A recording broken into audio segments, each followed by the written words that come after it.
Thank you, Stephanie. Hello, everyone, and welcome to this research event on Canada's feminist foreign policy, past, present, future. I'm Fiona Robinson, professor in the Department of Political Science at Carleton University. Before we get started, I'd just like to remind everybody that this event is being recorded.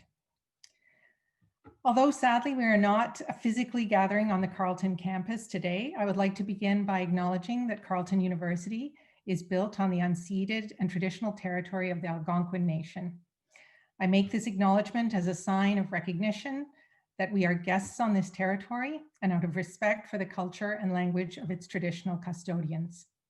We respect and affirm the treaty rights of all First Nations across what is now known as Canada, and we take seriously the responsibility for colonialism's historical and ongoing legacy. So this event today is part of the first installment of the 2020-21 Faculty of Public Affairs Research Series, which is an ongoing celebration of research in the Faculty of Public Affairs at Carleton University. We would like to thank the Office of the Dean, Faculty of Public Affairs, Associate Dean of Research, Chris Warswick, Anne Farquharson from the Department of Political Science, and especially FPA Events Coordinator, Stephanie Voss, for their assistance in putting this event together. This event was conceived and organized by myself and my colleague, Professor Laura McDonald, with the invaluable assistance throughout the process of Department of Political Science doctoral candidate, Lindsay Robinson, who has kindly agreed to serve as moderator for our two panels today. So thank you, Lindsay. Along with Laura and myself, we have 5 wonderful speakers who will share their thoughts on a range of areas and ideas related to feminist foreign policy in Canada. And I would like to thank all of them for agreeing to participate. I'd especially like to thank Dr. Marcia Henry from the London School of Economics for giving up her evening to join us today. So just before we get started, a very brief reminder of context. It has been over 3 years now since Canada introduced its Feminist International Assistance Policy and began to refer in official documents and speeches to its foreign policy more broadly as feminist. Despite these numerous references, a full feminist foreign policy has never been set out by the government. In a speech in February 2020 at the Montreal Council of Foreign Relations, new Minister of Foreign Affairs, François-Philippe Champagne, promised a white paper on Canada's feminist foreign policy, stating that Canada is, quote, proud to have a feminist foreign policy, not because it looks good, but because it produces tangible and measurable results. Less than a month later, Canada was locked down due to the COVID-19 pandemic, and the federal government was suddenly fully focused on responding to this crisis. While last month's throne speech notably promised a, quote, feminist intersectional response to the pandemic recovery within Canada, it did not mention feminist international assistance or feminist foreign policy more generally. So with this context in mind, these two joint panels will consider feminist foreign policy in Canada. Remarks today from our speakers will address policy concerns and prescriptions, as well as more theoretical, ethical, and political considerations. The first panel will focus on feminist foreign policy generally, including specific aspects such as trade and peace and security, while the second will focus more closely on the FIAP, the Feminist International Assistance Policy. We will take questions after the first panel and then move on to the second one, which will also be followed by a Q&A. So without further ado, I will hand things over to Lindsay to introduce the first speaker. Hi, thank you so much. As Fiona just said, my name is Lindsay and I'm a PhD candidate in the Department of Political Science at Carleton University. So the first panel will go until about 3:20, and just as a reminder, each panelist will have about 10 to 12 minutes to speak, so I don't want to take any more of your time. So let's get going with the first speaker, Dr. Margaret Jenkins from Central European University. Great, thank you so much, Lindsay. Thanks so much, Fiona, and thank you everyone for your attendance and participation. I'm really excited to be here. I'm going to share some slides, so let me try to do that right now. Okay. My topic today is what should Canada's feminist foreign policy aim to do? As clear from the title, I'll focus on overarching, rather normative questions related to feminist foreign policy in general, not only what it should do, but what it should not do, especially in light of current political climate. In other work, I have argued that feminist foreign policy should engage what I have termed, rather unfortunately, I think I don't have a better name for it, but a two-level game by considering possible policy responses to current gender pressures and norms. That's at the first level, while simultaneously working to transform these gender pressures. This is more the second level. And the idea of having a gender transformative approach as part of feminist foreign policy, this kind of language is peppered throughout a lot of Canada's feminist foreign policy documentation. But it is, of course, at that more transformative level where policy is difficult to actually have impact. This is because actually transforming social norms and gender relations is a lot more difficult to do and a lot more controversial. So an example of the first level response, which I'm talking about, is, for example, like a paid leave that recognizes the greater amount of unpaid care work and family pressures of women that would, grant especially more maternity leave to them. Or that would give like shorter rotations for peacekeeping deployments. This is a clear indication of a first level response. It recognizes that women potentially have greater pressures to do unpaid care work or greater household responsibilities. And so it responds to these gender related pressures.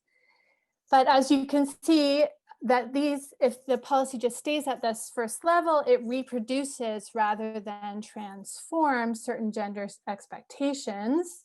And this is why there also has to be this transformative approach. As I mentioned, this is throughout documentation. This is a quote from Canada's Feminist International Assistance Policy, where it does say the empowerment of women and girls requires a transformation of social norms and power relations. One of the big challenges being currently faced in terms of undertaking these transformational approaches is the rising ethno-nationalist, right-wing populist concerns with feminist policy and feminist endeavors in general. So the most significant part of my talk actually talk about how Canada's feminist foreign policy can pursue these feminist goals of actually transforming social norms, transforming gender in light of this growing politicization and anti-feminist rhetoric and policies being pursued, not just at the fringe, but in more sort of mainstream political life. So what are these ethno-nationalist right-wing populist concerns with feminism? I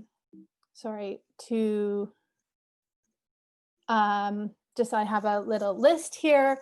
These are concerns that have been routinely raised within these political movements, that they're anti-family, they harm children and young people. This is again concerns with feminist policies, that they encourage actually promiscuity and corrupt people's morality and moral principles, that feminist policies and feminist initiatives are actually foreign and therefore a threat to national values and culture, This is actually a concern that was commonly raised by the Hungarian government, but it's a very popular sort of rhetorical frame in lots of ethno-national movements. That feminist political projects do not value national history. They actually are attempting to rewrite it and tear apart national heroes. And they disparage those and degrade those who value traditional gender norms and sort of masculine, strong men. So here are just some examples of headlines in press, even in the last few weeks. Again, this is not just rhetoric, these arguments against feminist policies, but actually resulting in policy prescriptions. So there's, as of 2020, more countries revisiting whether they should ratify the Istanbul Convention on responding to domestic violence. Hungarian Prime Minister Viktor Orban banned gender studies programs in Hungary, including one that I was involved with, and the list goes on and on. So here are more headlines. Now, it's important to mention, probably not among this crowd, but in spite of this association of this rising anti-feminist political movements being associated with strong men, political actors, there's also a large number of female, very powerful, charismatic leaders that have large female support in these anti-feminist political movements. Now, although I'm focusing a lot about how Canada's feminist foreign policy should navigate this rise of ethno-nationalist populist movements, it's important to mention that this isn't, of course, the only concern with feminist challenges to social norms and power relations. There's always been powerful pressures to not drastically transform social norms. And I've come up with, I've come across this in my recent work with UNDP, working on a peacekeeping project in the ASEAN region, where there's been this interesting work with Indonesia that I've undertaken, because Indonesia has been a current leader on gender and peacekeeping at high levels, including passing a recent Security Council, introducing and through consensus getting a pass for a Security Council resolution on gender and peacekeeping. At the same time, there are very strong gender, traditional and problematic gender norms that are affecting how women are recruited to the armed forces in Indonesia, and there's still ambiguity about eliminating certain practices, such as even virginity testing.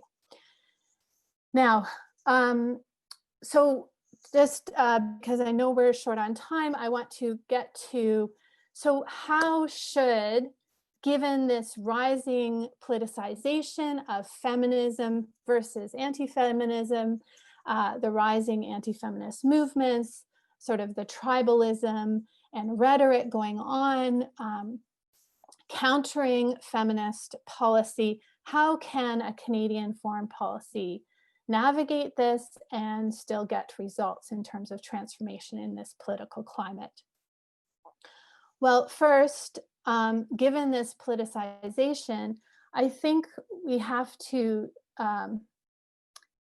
acknowledge, or at least discuss, that it is extremely dangerous to be considered a feminist or even associated with feminist foreign policy to some extent. And in fact, it's, in my view, more dangerous to be considered a feminist than I have seen throughout, sort of my 2 decades working on feminist policies. And in this climate, I think there has to be some consideration of practicing what's quoted here as do no harm principles. Obviously, this is common to medicine, but the idea that you first do no harm in what you're carrying out. But it's also increasingly being considered for humanitarian assistance work in fragile states and conflict regions. And I think given the current political climate, it has to also be considered as part of Canada's feminist foreign policy.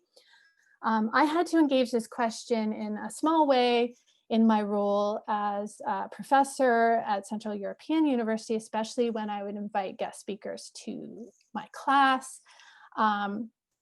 There was an actual explicit blacklist of certain NGOs in Hungary. A lot of them included feminist organizations. And I had to have fairly open, I had to have open conversations with guest speakers to make sure that, their participation at CEU in a gender class wouldn't result in further intimidation or closure of their organizations or the important work they were doing. And here, this is a headline from an example of, concerns that the support given to female white helmets in Syria was actually going to put those women in even greater danger when Assad's forces moved in. And there was, to Canada's credit, great action on the part of Canadian diplomats to rescue a lot of the female white helmets. But again, I'm not sure there is systems in place, institutions in place to really make sure those that are labeled feminist, perceived as associating with feminist policy are protected and have, there's measures in place to ensure their ongoing security in volatile climates. Second, Canada's feminist foreign policy should include creative strategies to respond to this polarization between feminists and anti-feminists, and respond to political movements directly. I think it should really engage these political movements that are concerned about the impact of feminism on traditions, culture, and national identity. Again, these movements have always been around, but they have gained such increasing political power and have such explicit political rhetoric and platforms now that I think they really have to be actively engaged. And this includes that I believe unfair and inaccurate characterizations of what feminist policies aim to do should be swiftly debunked and challenged and sort of taken on directly. Third, Canada's feminist foreign policy should be strategic and focused on results rather than ideological and unconditionally fixed on rhetoric that might inflame or dissuade. Here, I think that I might have colleagues that will disagree with me, and I know that some people are very, very committed to having certain language in place and certain statements be said. I understand the importance of that. I just think it should be part of the debate about Canadian feminist foreign policy, about who will this language further protect and serve, and who will it potentially dissuade, or how it might hurt the efforts being made on behalf of gender equality and women's rights. Finally, I think Canada's feminist foreign policy should consider the tensions and limits of pluralism. As gender is increasingly politicized, many who were difficult to reach before may become even more challenging to include. I've worked with groups of women, an all-female peacekeeping contingent. Actually, the photo on the bottom is the group I've worked with in the southern Philippines. And here, there was always a constant challenge with pluralism because many of these women had very conservative gender norms that they either endorsed or, their families certainly endorsed them, and they were only allowed to participate if families felt comfortable that these norms were being respected. So again, this is just something that I think in this politicized climate where feminism and feminist policy is being characterized a certain way, we have to consider, how to contend with these limits of potential inclusion. And just to conclude, I think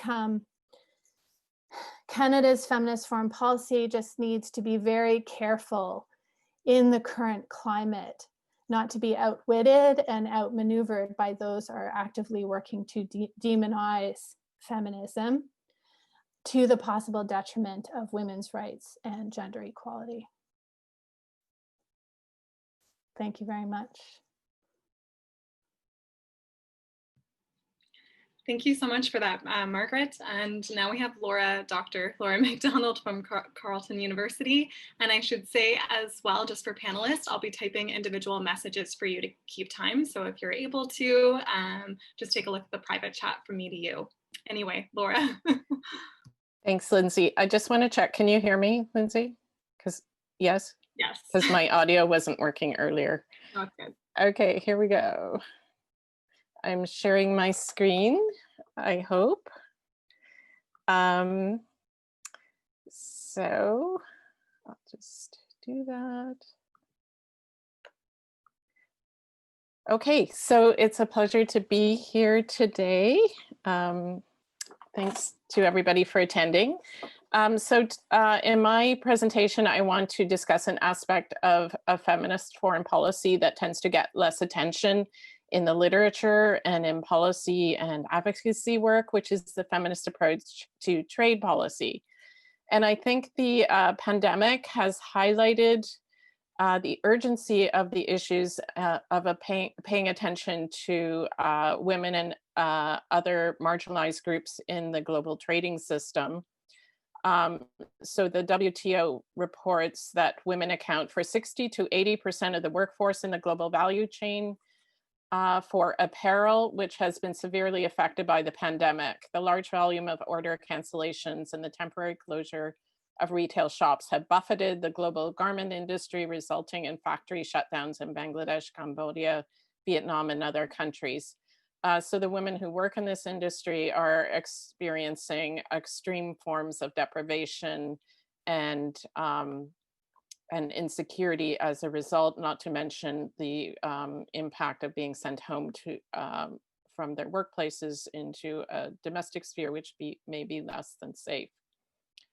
But there has been increasing global attention to the gender impact of trade relations in recent years, as shown in this slide, which shows world leaders, trade ministers, supporting this WTO declaration that was signed in Buenos Aires at the ministerial in 2017, and has now been signed by over 120 countries, which I think is kind of incredible. And Canada has played an important role in pushing for this declaration, which pushes for incorporating a gender perspective into the promotion of inclusive economic growth, the term inclusion being the one Canada has adopted, and so forth. So that's encouraging. However, if you look at some of the language around that, I think it's a little bit more preoccupying the way this challenge is being framed. So when this declaration was launched, it was announced that the WTO would launch a series of seminars. And if you look at the topics that are being addressed under this policy, you see really almost all the focus is on women entrepreneurs and the barriers that exist to them gaining access to the benefits of global trade, which is certainly an important issue, but I think doesn't really begin to address many of the other concerns, more structural concerns that are faced by women in the global trading industry or global trade system, who aren't all entrepreneurs. And I think this type of approach reflects the type of discourse that has become quite prevalent in the world, the idea that was reflected in this World Bank 2012 report, which has been termed the idea of gender as smart economics, which pays attention to the instrumental benefits of including women more adequately in the global trading system, because it's more efficient and will create more growth and productivity, but doesn't pay a lot of attention to the structural disadvantages faced by many women, particularly women who are not in the fortunate position of being an entrepreneur. And we can also see that this approach has been echoed in the current Canadian government's approach to integrating gender concerns into trade policy. And indeed, Canada has been at the forefront internationally of efforts to address the unequal impact of trade relations as part of the government's inclusive trade agenda. And you can see that commitment on this slide from the Global Affairs website. For example, the government pledges to promote gender equity in trade policy through standalone gender chapters in trade agreements and through mainstreaming gender through other aspects of their trade work. So I'd like to argue that the Canadian government has displayed considerable leadership and ingenuity in devising new methods to study the differential impact of trade on women and men, and searching out policy measures to address this, and has brought important attention to these issues, but that so far its approaches haven't adequately addressed some of the critiques that have been made by feminist activists and scholars regarding deeper structural gender biases in the global trading system. So just very rapidly, I summarize here some of the lessons from the feminist literature, both academic and activist, on the gender biased nature of the international trading system, that trade is not gender neutral. Men and women benefit to varying degrees. Trade agreements may well disproportionately benefit large corporations and wealthy countries, and often it's large corporations that are pushing for these trade agreements, and that in order to avoid bias, that trade agreements must consider the impact on all women and consider differential impact on different groups of women depending on their class, race, ethnicity, location, and sector, and so forth. So this calls for the need for careful GBA plus analysis, which is something Canada is committed to, but I think could do more to implement in the trade arena. And that many have argued that just including gender chapters in trade agreements doesn't go far enough. And I refer to a couple of important publications on these topics below. So referring to the gender chapter issue, Canada is in fact one of the first countries, following Chile, in fact, in this case, to include a gender chapter in their Canada-Chile Free Trade Agreement. And in the revised version of that trade agreement. And it again underlines the importance of including women's access to opportunities, removing barriers. Barriers is a common theme, that there are barriers to women fully participating in all the benefits of free trade. And again, a commitment to including measures or sharing measures between the two countries that will improve capacity building, access to leadership, STEM disciplines, entrepreneurship, and so forth, which is great, but doesn't address some of those deeper structural issues that I was referring to, nor does it necessarily include all groups of women, including racialized groups in Canada, for example.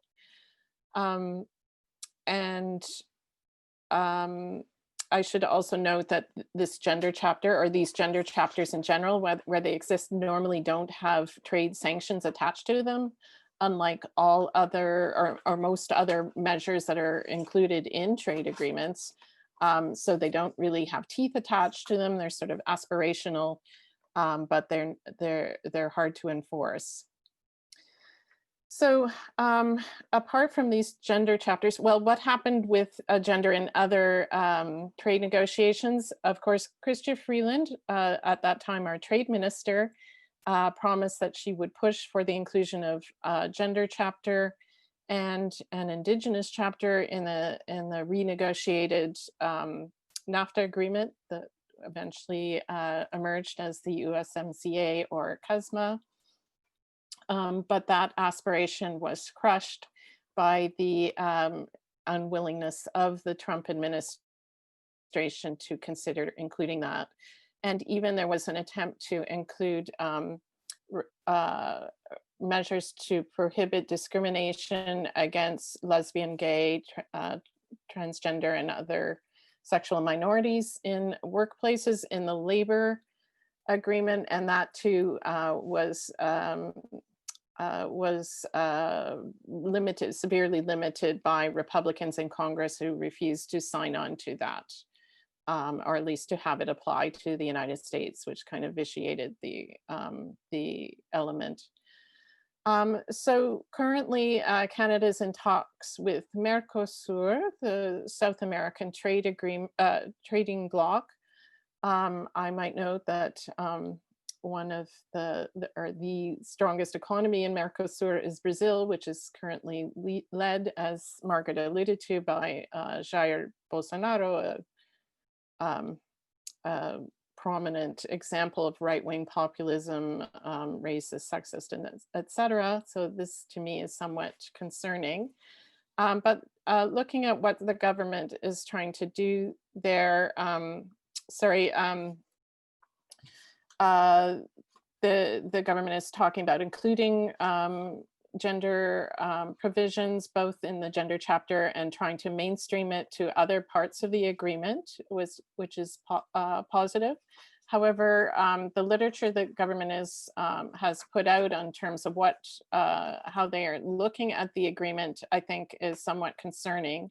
So, so there was, to their credit, they did undertake for the first time, the Office of the Chief Economist included gender in its modeling exercise regarding the likely impact of an agreement with Mercosur, but the evaluation considered only the impact on Canadian women, not on South American women, and concluded that the net impact would be positive for Canadian women, since the sectors projected to add the most jobs. Services, retail would disproportionately are sectors where women are disproportionately employed.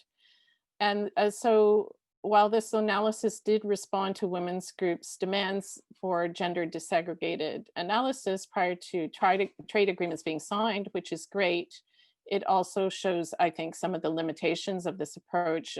We're talking about very few number of jobs.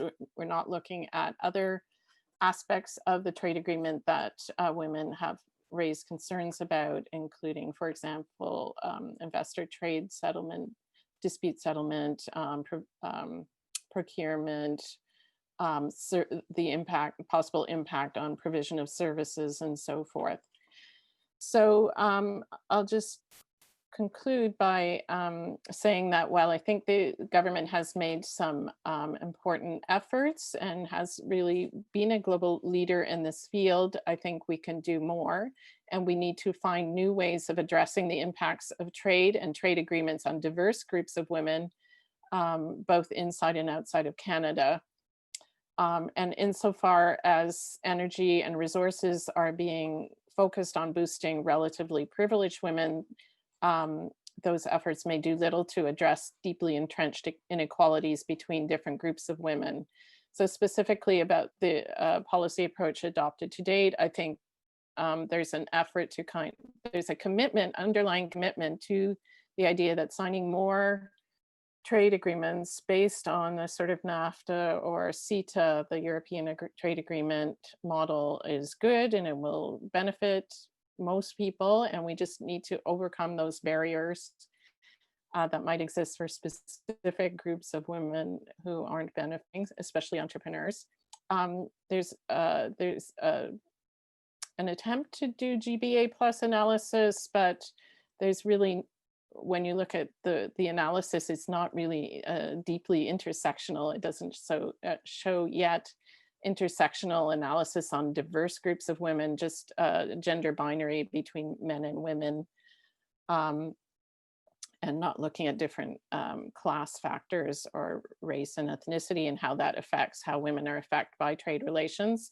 The focus is just on Canadian women and doesn't look at how global and regional value chains affect women in developing countries with whom we are trading and with whom most of these trade agreements are being signed. And I think this points to some of the limitations of traditional modeling techniques and the need for more input into the decision-making process by feminist organizations.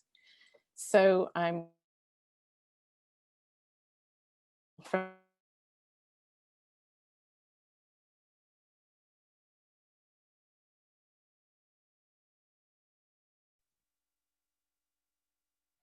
So it looks like we seem to have lost Laura there for a moment. If she has any finishing words, maybe we can offer those up at the end or, oh, Laura's back. So we lost you there Hello. for a second, Laura, shoot. when you stopped screen sharing. So if you could Oh. just repeat that last little bit. I said, I hope I didn't get in trouble for going over time. Perfect. And I don't know what you lost, but I'm sure it was brilliant, but I'll stop there. Thank you. Thank you so much, Laura. Okay, let's go on to our third speaker, Dr. Marcia Henry from the London School of Economics and Political Science. Great, thank you. Can everyone hear me? Yeah, okay, great. Excellent, thank you so much. I'm so excited to be part of this. It's amazing to see this gallery of people, and just a shout out to Jane Parpar, who I can see on the next row down. It's lovely to see everybody here, and I can't see everyone's faces, but this is the seminar world we live in. So I want to start off. So the title of my talk is on the necessity of critical race and feminist theory for peacekeeping contexts. And I thought it might be some of what I'm going to say touches on and relates, I think, very fortuitously with what Margaret and Laura have already said. So I hope there won't be too much repetition and more linkages. But I want to start my presentation today by thanking Professor Fiona Robinson for inviting me and for asking me to speak. This came at the recommendation of Margaret Jenkins, and I was introduced to Margaret a few years ago when I was invited by a former master's student, a fellow Canadian, to a peacekeeping ministerial co-hosted by Canada and Ethiopia in Addis.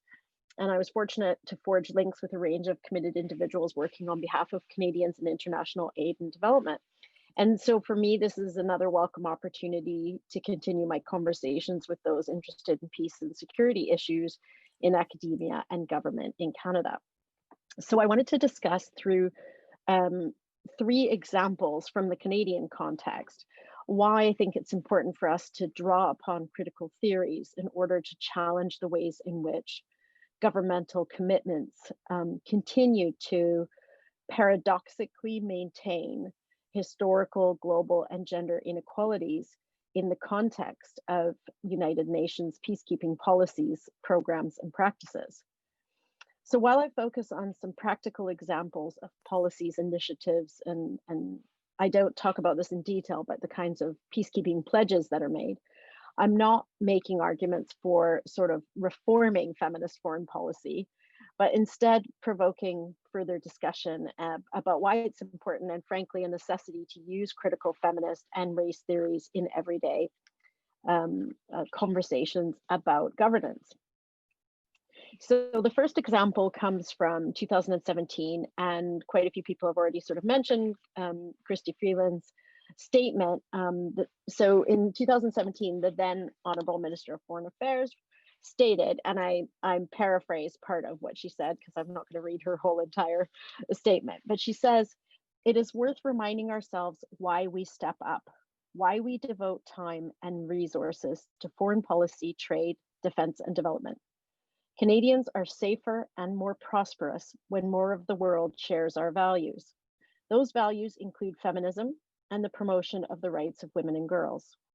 It is important and historic that we have a Prime Minister and a government proud to proclaim themselves as feminists. Women's rights are human rights." And she says, "I am delighted my colleague is launching Canada's first Feminist International Assistance Policy, which targets gender equality and the empowerment of women and girls. We are positioning Canada at the forefront of this global effort.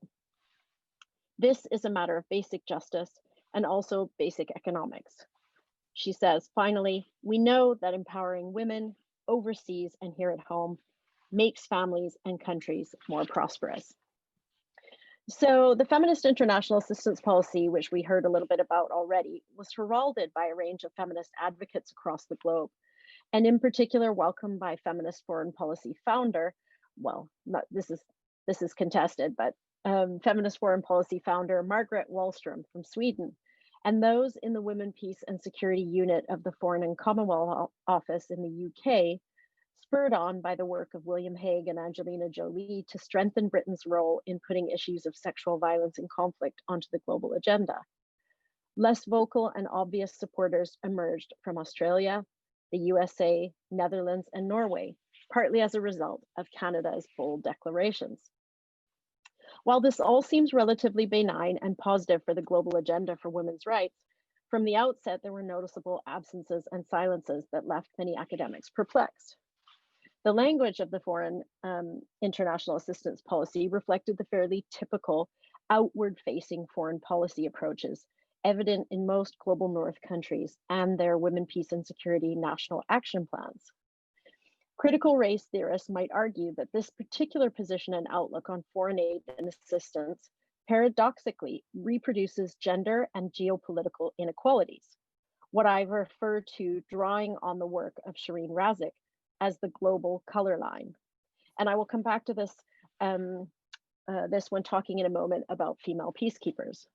The policy, as reflected by Freeland's statement, does not explicitly recognize the way in which these geopolitical and gender inequalities are themselves maintained or exacerbated by viewing gender equality and empowerment as something that needs to be fixed overseas. This is particularly important and related to the ongoing investigations into and the ongoing reports into murdered and missing Indigenous women in Canada and the recent global criticism of this ongoing form of femicide. In this way, taking up a critical race perspective allows us to see the paradoxes in rhetoric and practices between the domestic and the international. In the second example, I turn to the direct establishment of the ELSI initiative from this key 2017 peacekeeping meeting, where a number of announcements were showcased by Canada to peacekeeping contributing countries and member states. The ELSI initiative is a project that is aimed at helping uniformed women overcome barriers and aims to increase their meaningful participation in UN peace operations. Directly linked with the goals of a feminist-inspired foreign policy, the initiative includes a number of components, from global funding to political advocacy and research. As the Right Honourable Justin Trudeau, Prime Minister of Canada, announced at the initiative's outset, Canada is a proud founding member of the UN and will continue to engage partners from around the world to achieve global security and prosperity. We have renewed our longstanding commitment to UN peacekeeping and have taken a leadership role to meet the changing nature of conflict and peace building, including through innovative approaches such as the ELSI initiative. Thus, alongside increasing the role of Canadian peacekeeping troops and the rolling out of a uniquely feminist aid policy, the Canadian government, unlike many other feminist-influenced governments, set out to develop a specific program of work on women in peacekeeping operations. However, there are a number of issues raised by these two specific efforts around peacekeeping that make them somewhat incompatible with wider goals of gender equality and sensitive and respectful international assistance. I think turning to critical theories can aid us in unpacking some of the inherent contradictions in the rhetoric, orientation, and policy thinking. So, as the Honourable François-Philippe Champagne, Minister of Foreign Affairs, states on the ELSI initiative web pages, quote, investing in women in peace operations is more important now than ever before. In these challenging times, we see the benefits of diversity within the personnel who make up UN peace operations, as this is a key factor in making them more effective and situationally aware. While this initiative begins with investigations into the gender barriers existing for women entering and remaining in the police and armed forces, It is founded on a number of practices that I suggest are antithetical to gender equality and to an ethos of reflection and reconciliation for past and current harms committed by peacekeepers. The initiative has primarily concerned was primarily concerned with increasing the number of female peacekeepers, and so rightly examines the barriers to recruitment and retention. There is an acknowledgement that women have and do face barriers in the civil security sectors. However, there is a problematic assumption that integrating women will improve effectiveness, especially in relation to peacekeeping.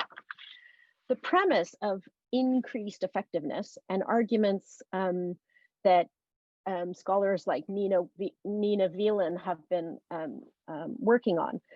Arguments around added value are extremely problematic and have been significantly debunked in a number of studies of military cohesion, for example. And as Sabrina Karim and Kyle Beardsley argue in their book, Equal Opportunity Peacekeeping, women should be given equal access to job opportunities. And I would argue that the idea that women hold some special qualities is a problematic one that jars with ideas of equality of opportunity, equality of representation, and equality of outcomes. If the police and the armed forces are a branch of the civil service, then women by economic rights should have opportunities to serve their governments on equal terms to men, regardless of whether their biological sex or gender presentation makes any difference to their performance. Effectiveness arguments are also applied in extremely haphazard fashion. We know that studies of, for example, studies conducted by some of my colleagues at LSE on what they call the mediocre men effect. So the idea that mediocre men end up being a surplus in organizations, but are not excluded from peacekeeping or other organizational settings. So in fact, the add women kind of mentality is particularly problematic in numbers terms. So essentially, effectiveness arguments contradict the underlying ideology of gender equality and hamper the effective implementation of remedies to counter structural disadvantages in the labor market. And I think this applies to race and ethnicity as well. These aspects of peacekeepers' identities have no obvious bearing on their right to access such employment opportunities. And as such, a structural account of inequality is necessary. So, and this would be a good example of where the intersectionality or the GBA plus framework could be used as a catalyst for thinking about improving the participation of diverse groups of gendered subjects. And so while key peacekeeping contributing countries in Africa, namely Ghana, have taken a leading role in the ELSI initiative, there still needs to be an acknowledgement of what I refer to as the global division of gendered peacekeeping labor. And I've demonstrated in my own research on Global South peacekeepers who shoulder the burden of providing female peacekeepers and boots on the ground in general. Canada's lead on this does not actually reflect the numbers of Canadian personnel. So for example, the numbers of female peacekeepers remain very low from the feminist foreign policy leaders. As such, the work of gender balancing peacekeeping missions has been left to countries such as India, Ghana, and Uruguay. And in this sense, the global color line that Shireen Razik talks about reinforces the disproportionate labor of those from the global South. So finally, I guess I would add that these initiatives directly counter also alternative areas of investment for foreign policy. While I wouldn't expect governments like Canada to take up anti-militarist foreign policies, there could be a greater focus on peace initiatives and conflict resolution. Something that, for example, the Peace Research Institute in Oslo, a number of different feminist, sort of more indirect feminist foreign policy sort of countries have been engaged in quite significantly. So there could be a greater focus. More uniformed personnel are clearly not what conflict contexts necessarily need. especially if we have in mind contexts where gender-based violence has preceded and superseded conflict, where various armed actors are responsible.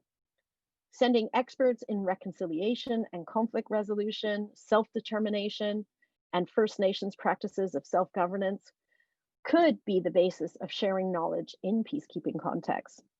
This might involve ideas from post-colonial and Indigenous scholars on stewardship and the responsibility that comes with caring for those made vulnerable within the context of physical and environmental challenges.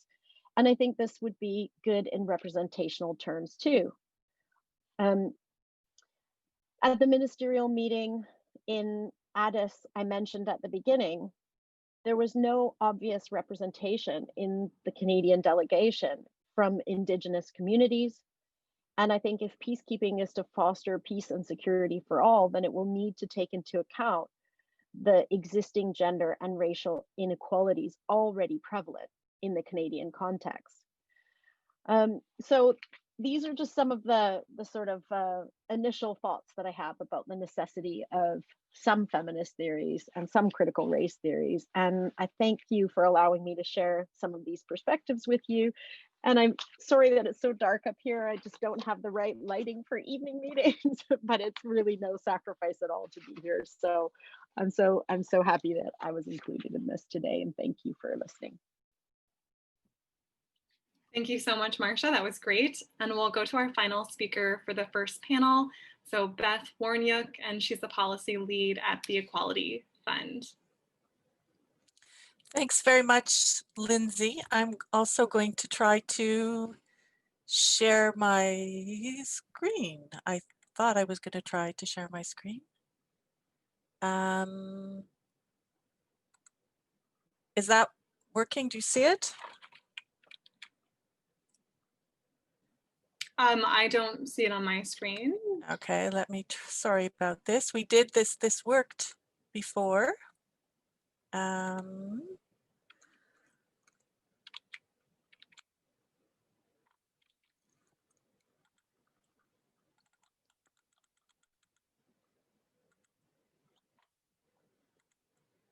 Okay, let me try again. Sorry about this. Always, you know, you do this in advance and then it doesn't work. Why is it not showing up there? Is it showing now?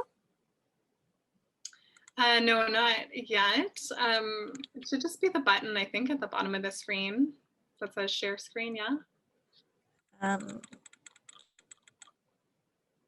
Yeah, no, I'm clicked on that. I'm just not getting my, there we go. I think this should. Oh, no, okay. Let me just try one more time here. And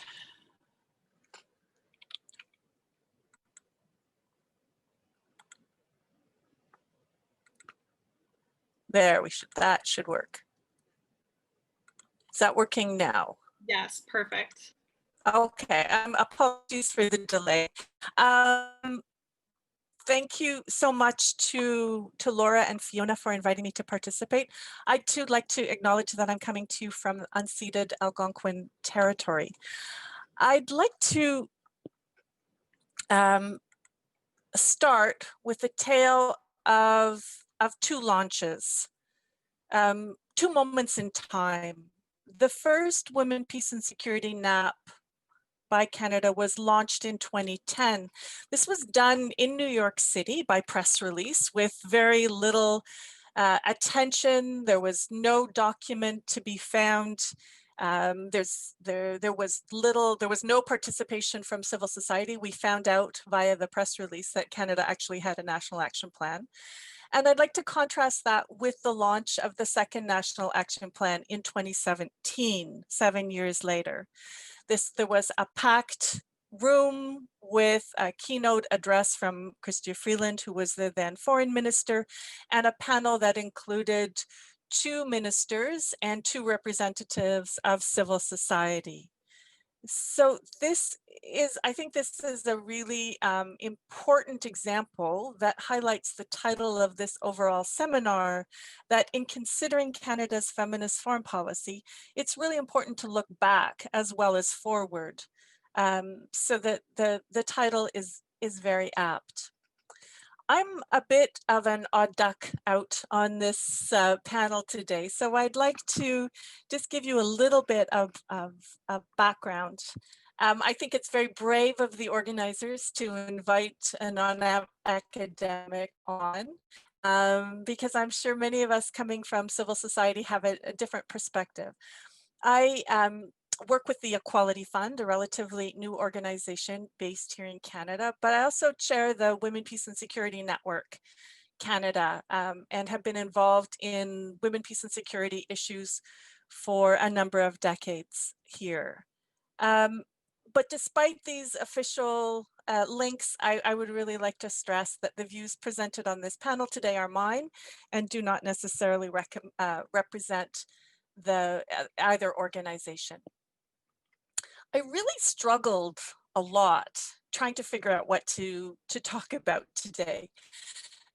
Sometimes when you're involved in day-to-day work, it's really hard to put two hands on the wall and put your head up and think about bigger pictures. But I've decided to try to do three things. That I want to talk about what doors has calling Canada's Canada's foreign policy feminist opened. What are some of the challenges, and then conclude with some opportunities that are available, or even where there's greater possibilities for practitioner, activist, scholar collaboration. So first off, what doors or what gains have we made by calling Canada's foreign policy feminist open? And I was really struck with Margaret's reflections, because we do know that there are some challenges with the word feminist. We know that there's the backlash globally is really important, and I think it's really important to think about those concerns that she raised. I also think it's really important to ask, even though I'm going to outline what I see as some of the gains, how do we weigh these gains against the big criticisms? How do we, even though we've had some of these gains, we know that there are fundamental contradictions in Canada's foreign policy. You'll hear from Stephen a bit later. We've had lots of discussions on, can you have feminist arms sales to Saudi Arabia? And I think the answer to that is quite clear. But we know that that foreign policy is complicated, and that we're going to make progress on some areas, and other areas it's going to be more difficult. But I think it's important that we do spend some time trying to understand that there have been gains. And I think one of the really big gains that we've seen in comparison with the previous government was the strong, unflinching support for sexual reproductive health and rights. And I think this is really, really important. This has been life-saving for various feminist activists. It's been life-saving for women around the world. And it has been a beacon of hope. Maybe that's a bit too strong, but it has been a support to many feminist activists around the world. Second, we've seen funding and recognition for feminist activists. We know that there is a global deficit of support for feminist organizing, for women's rights organizations, despite all rhetoric on women and girls and the importance of gender initiatives. The money has not followed from global donors. Canada still has work to do on that, but we have seen significant new announcements through Women's Voice and Leadership, and even through the organization that I work with, the Equality Fund. So I think that is, even though we have a ways to go in putting money behind our gestures, we know that this there has been significant initiatives along these lines.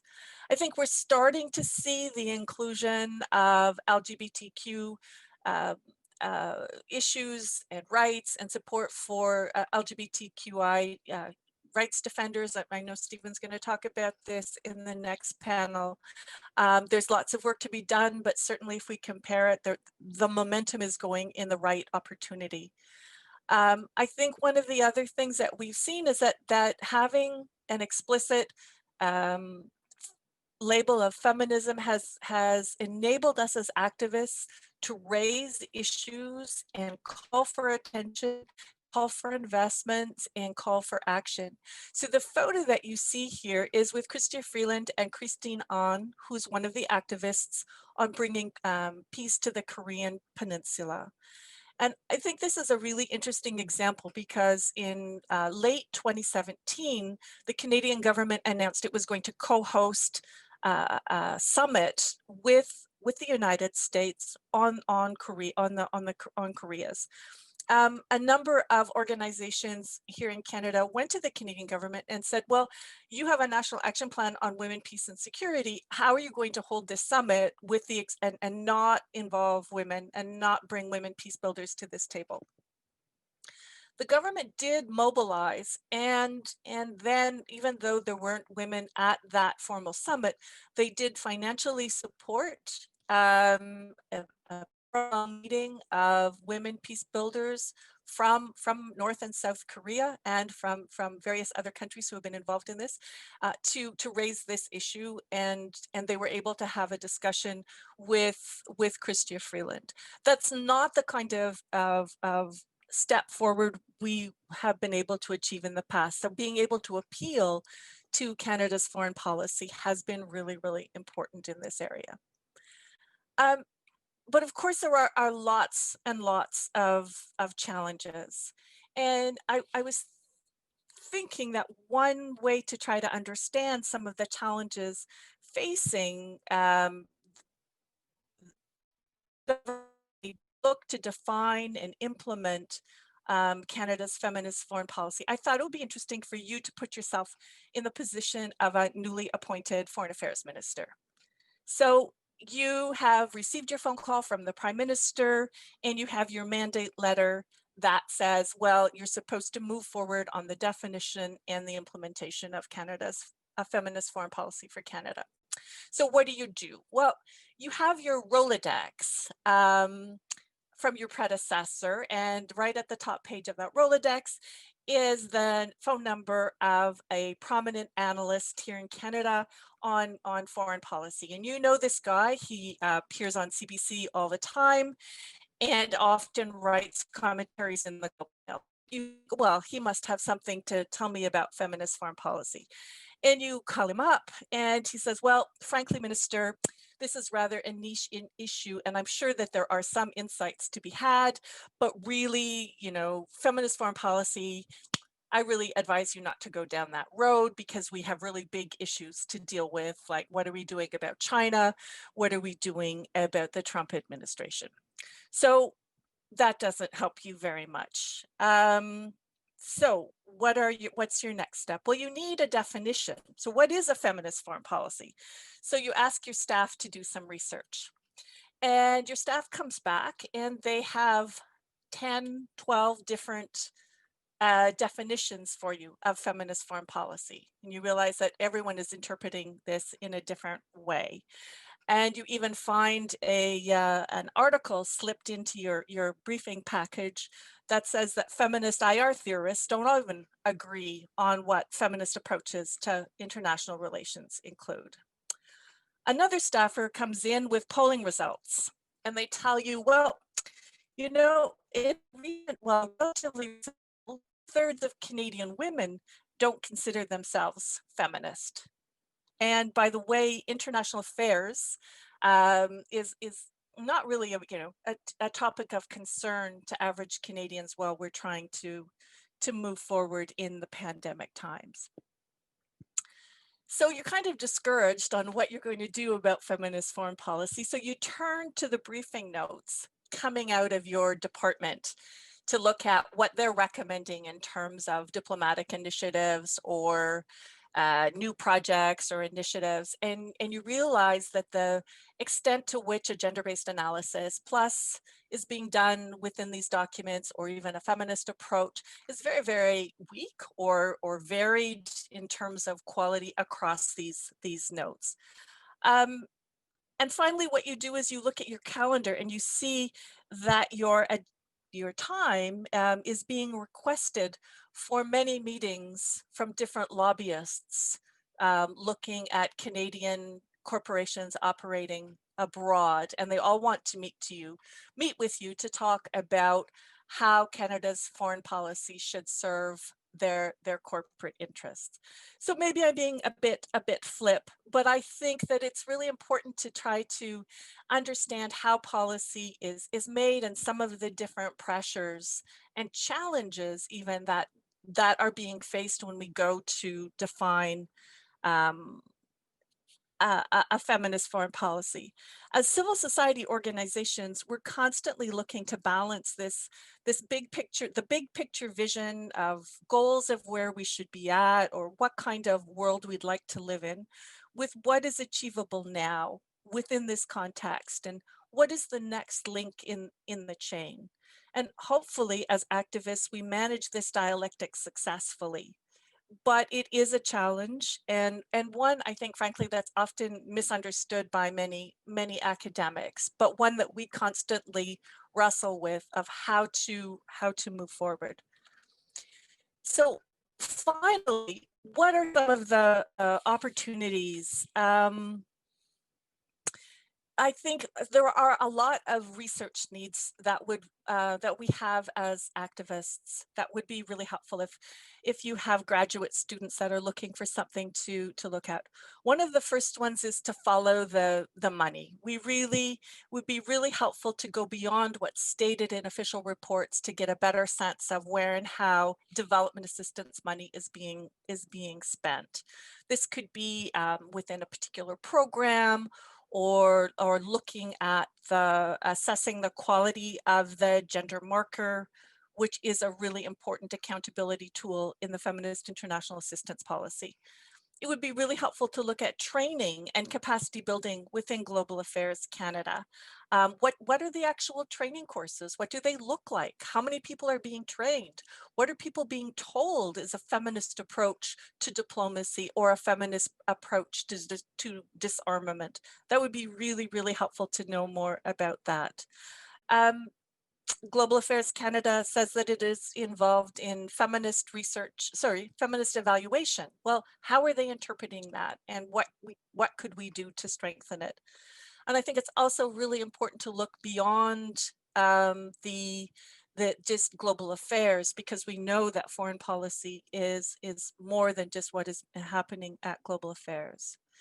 I think it's also, and some of the other speakers have talked about this, it's really important to build on the work, and I know Rebecca's going to talk about this in the next panel, but how do we bring feminist voices from around the world into these discussions?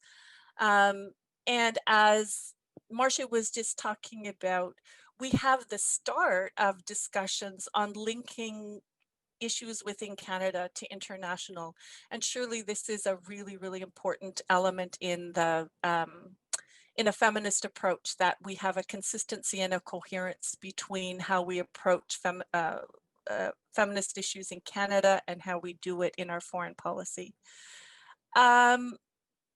Finally, I think COVID and Canada's global response to COVID offers us an opportunity to really see how we live into these feminist values. It's something that civil society organizations have been urging and pushing, of how do we bring a feminist response to Canada's international actions. And the graphic is from a policy brief that a number of us put together a couple of months ago. So I'm sure I'm out of time, but finally, I think that there are many contradictions and tensions that have to be worked through on trying to understand how we define and how we move forward on a feminist foreign policy, and the upcoming consultations give us an opportunity to explore that. And I'm happy to talk about that in the question period because I think I'm out of time. But there is an opportunity to have your say in how Canada's moving forward on this white paper. But finally, the other thing that I also want to just end with is going back to the initial thought of these 2 launches of the National Action Plan. We're due to launch another, the 3rd National Action Plan in 2022. And we're wondering what kind of profile or what kinds of things that action plan will say in 2 years' time. So again, past, present, and future. Thanks very much.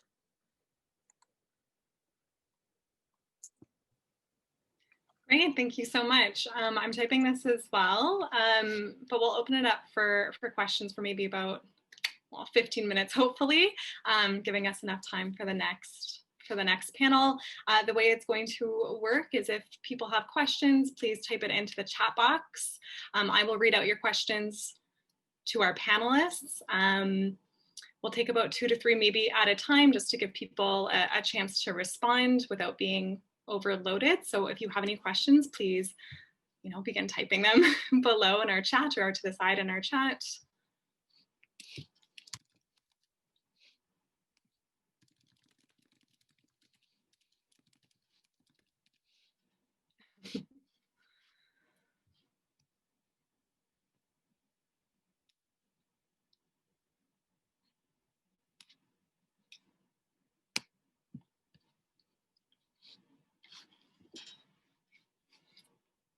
I don't want to take space from anyone else, but I will ask a question while we're waiting. And maybe Laura and Beth might have a chance. I think that this would probably be the 2 people who I'd see answering this question just based off your presentations, but anyone is welcome to answer this. So Laura, when you were speaking, you were mentioning this push on the Canadian government to get some Indigenous and women's representation in our multinational trade agreement. And this obviously didn't come into fruition because of a stalemate between our negotiations with the US. Do we see any opportunities, kind of what I guess Beth was saying, any opportunities for this to change, any kind of, maybe we didn't get that, but we got some other stuff? Or is there any kind of strategic ways that we can think about negotiating in the future on this? Yeah, so, the US was probably the worst bilateral partner or as part of a trilateral group to try to make progress on right now on these issues. So I sympathize, as Beth was sort of framing it, we have to recognize the constraints the government is facing. So on the other hand, that is our most important trading relationship. And I might add, in the CETA agreement with Europe, there was not much effort to include such concerns either, which is our other major trading partner. So so I think there were advances in terms of the labor side accord, which did include mention of gender and opposing discrimination against women workers and so forth, sexual harassment at work, issues like that. And those are important advances that were made by Canada and the other 2 partners. And there was inclusion of Indigenous peoples in a way that hasn't happened before. And there are some references to the rights of Indigenous people scattered through the USMCA agreement. So I think that's progress. From now on, I think we have to keep at this. We have to consider carefully if we want to keep signing more and more trade agreements. How much is this going to benefit Canada as a whole, or women specifically, or anyone else? And think about other ways that women and marginalized people could be included in trading relationships without having to sign yet another trade agreement along the same pattern as the earlier agreements. And when we do sign such agreements, we need to think about attaching teeth to these measures and going beyond just rhetorical commitments to including gender. And better consultation, because I think the consultation on USMCA was not very adequate. Thank you for that, Laura. Beth, do you have anything to add? I know this wasn't specifically what you were talking about, but you did mention kind of opportunities as well as constraints in your presentation. Thanks. I think Laura says it very well. I think the only other thing that I would add is in terms of the capacities to take some of the abstract concepts in the critique of trade, and then figure out how to translate that into specific provisions. So there really is this capacity gap that we have these broad, you know, we want to make it human rights-based approach, right? So there is, and even a lot of officials want to do that, but then you say, okay, so concretely in this situation, what are the 4 things you would include, right? That's that transitional gap that we need to do more work on, and we need to build that muscle to make it stronger so people can go beyond just stating the obvious and the general, but making it work within specific situations. And I think that's a challenge, not just in trade, I think it's across all the areas of feminist foreign policy, right? We hear we need to make it intersectional, and then you look at something and it's totally not, right? So what does that mean in the concrete situation? And I think that's one, it's a challenge for a lot of officials working in government departments, that they weren't trained in that. It's not part of our, that's not what they study in school. It's so they don't have the opportunities to engage in that and then come up with really concrete proposals. Great, thank you so much for that, Beth. I'm going to read out your, a little awkward, I'm going to read out your question that you posed.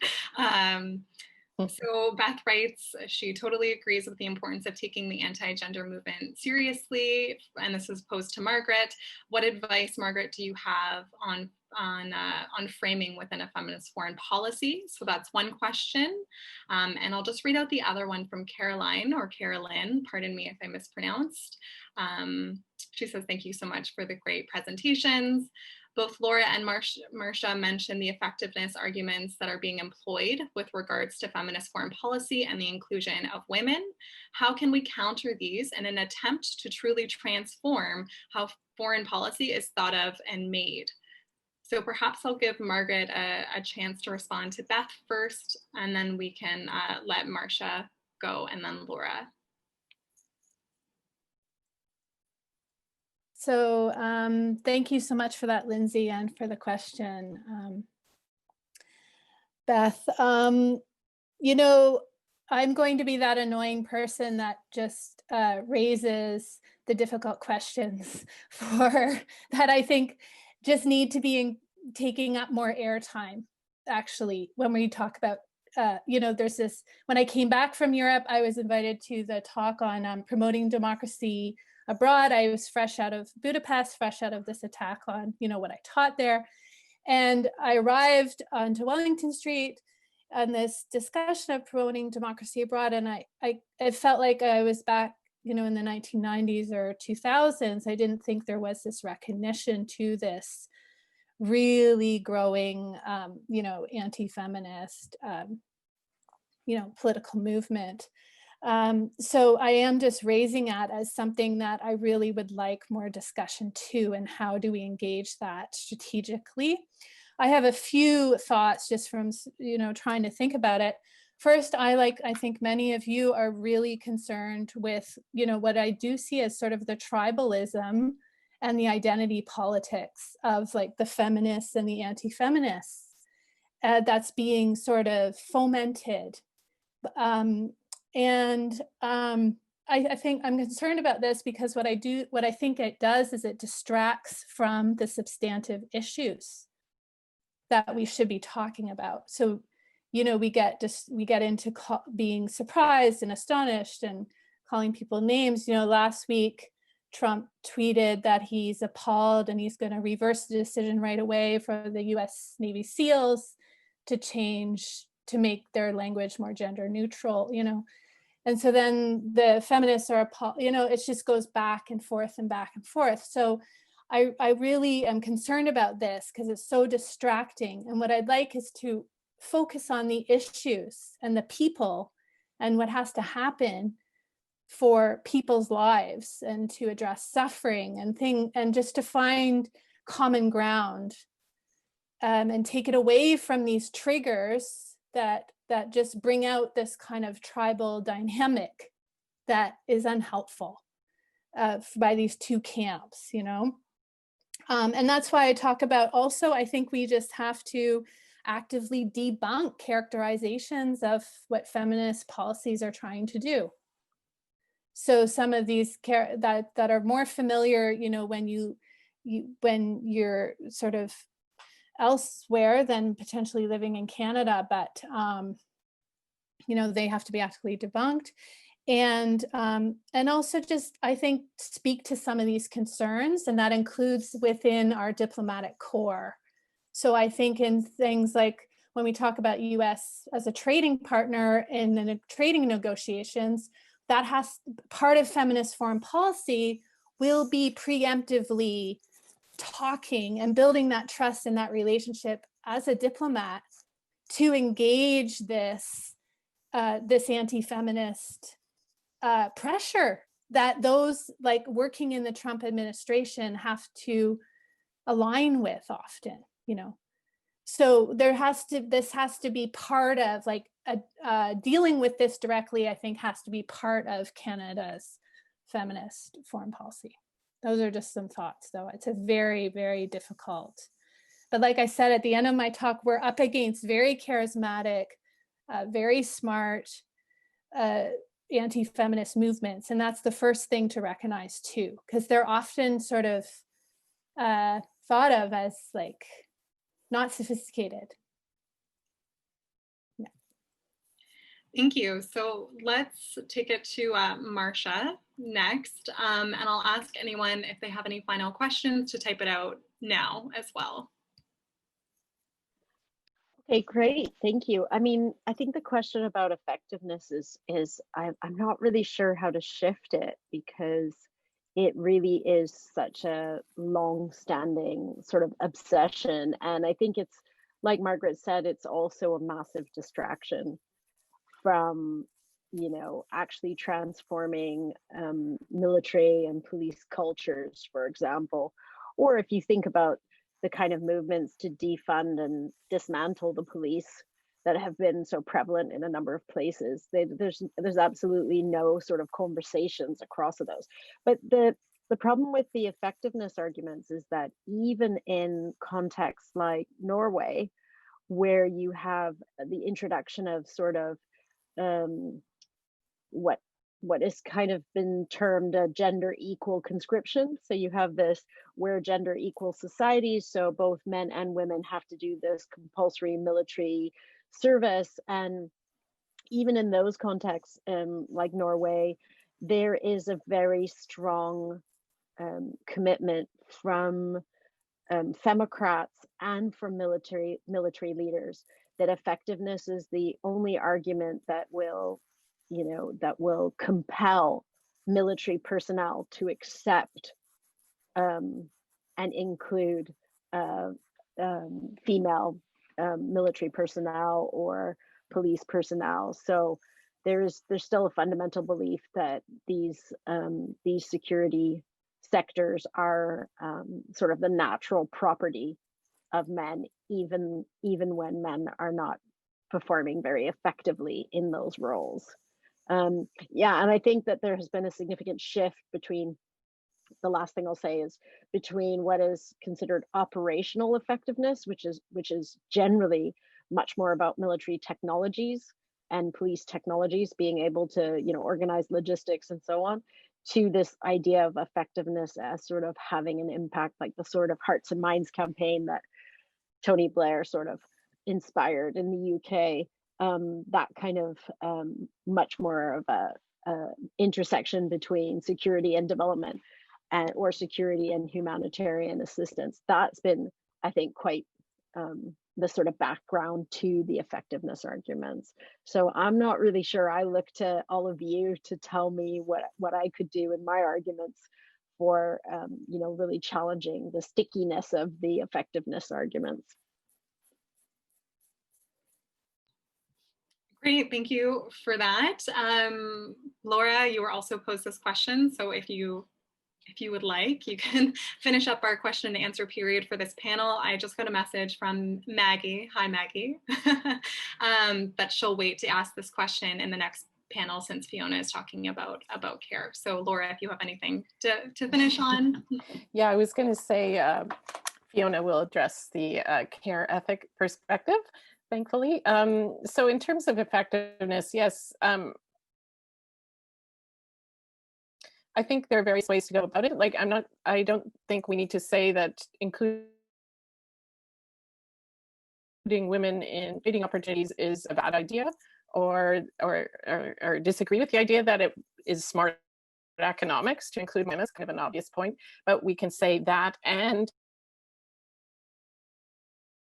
we're also promoting human rights at the same time, and push further around how that is actually implemented. So if we think specifically around an example that came up in Beth's slides about support for Canadian mining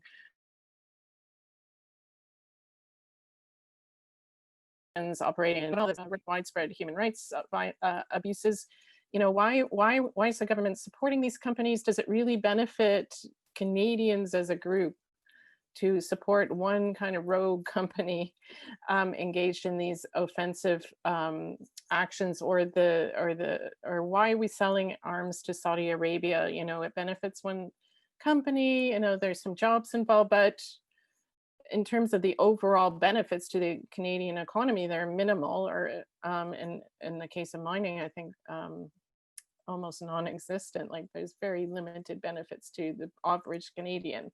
So we need to think more carefully about what would really benefit the Canadian population as well as people around the world. And that would lead to a more kind of radical rethinking of what our priorities are and should be.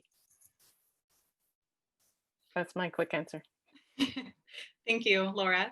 So that concludes our first panel. I'm sure everyone will join me in their in their spaces and thank and give a round of applause to our first panel. Oh yes, you can do that, Beth. I see on your screen the little emoji. Oh yes, great. Okay. Do we want to take a minute or two break to grab water, or we just want to keep going? Laura wants to keep going, so you're the only face I see. So I can't hear you, Laura. So people could take their own breaks, but okay. I think maybe we should keep going. That sounds good. We are about 5 minutes behind, but that should be fine. So our next panel is on Canada's Feminist International Assistance Policy, and our first panelist is Fiona Robinson from Carleton University. So I will pass it to you, Fiona. Great. Thanks a lot, Lindsay. Thanks to everyone for that first panel. So many great ideas and thoughts, and I think I will be picking up on some of the things that have been mentioned already. So I'm going to talk a bit about my recent research on the way that women's care work is considered and treated in the Feminist International Assistance Policy, especially in relation to the policy's emphasis on women's economic empowerment. So this research is done using content and discourse analysis of policy and other official documents, as well as through critical and normative theoretical analysis, as I am primarily a student of critical and feminist international relations theory and feminist ethics and political philosophy. And I would like to acknowledge that the research I'm doing currently is supported by a grant from the Social Sciences and Humanities Research Council of Canada.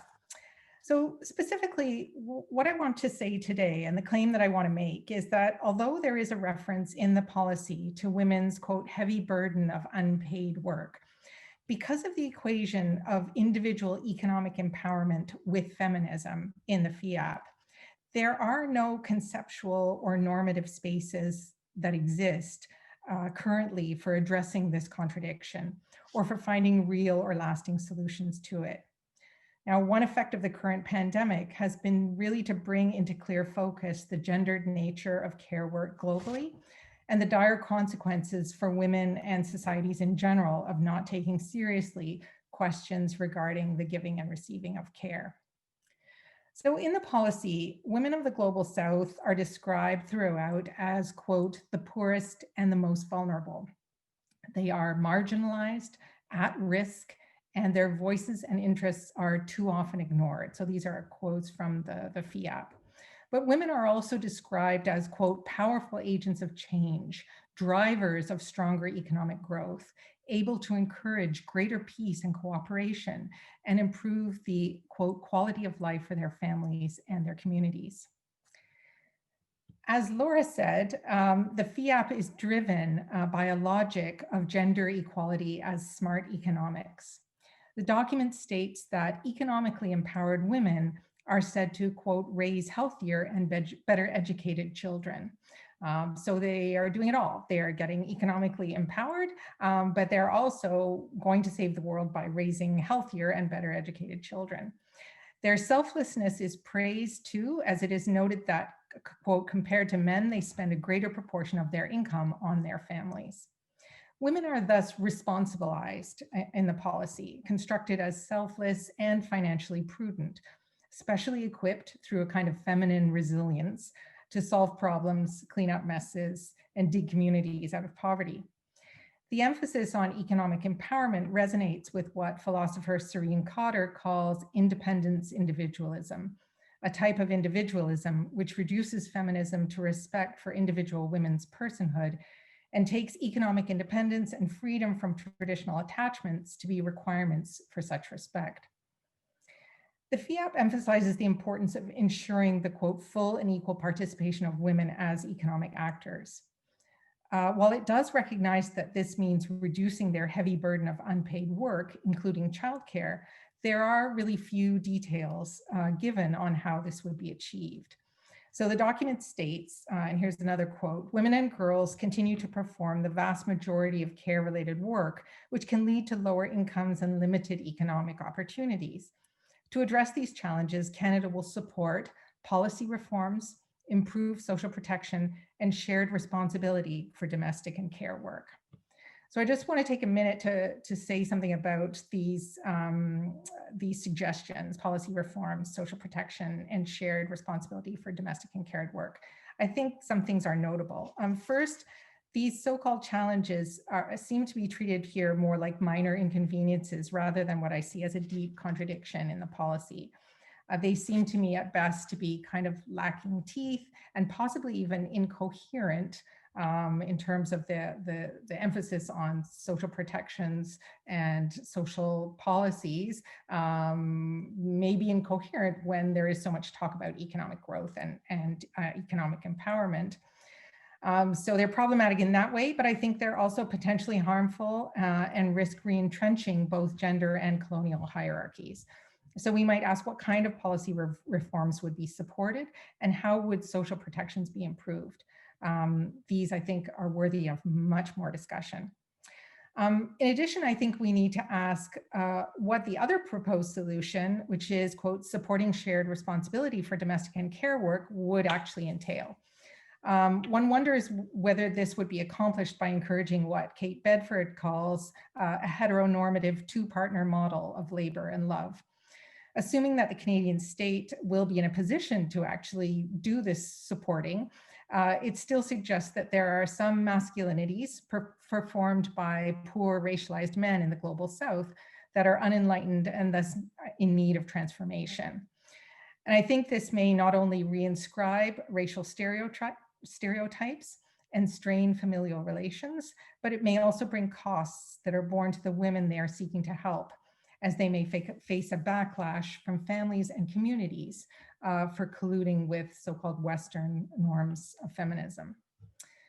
But the point I really want to focus on is the fact that this description of the burden of care work, and I think that language is important, right? The fact that care work is seen only as a burden, that this description, the challenge it presents and the possible solutions to this challenge that all of this sort of discursive framework around care sees care work only as an obstacle to full participation in the paid labor force, and thus as having no value in itself. And I think this is problematic. There's no doubt that care work is work and that it is performed disproportionately by women around the world. But I would argue that the first step in easing the burden on women is recognizing it as a valuable human activity, which makes essential contributions in its own right. Moreover, I think it's really important that we recognize that attitudes and practices of care look different in different contexts, and our assumptions about care work as a burden that we have in Canada may not be the same in many other countries.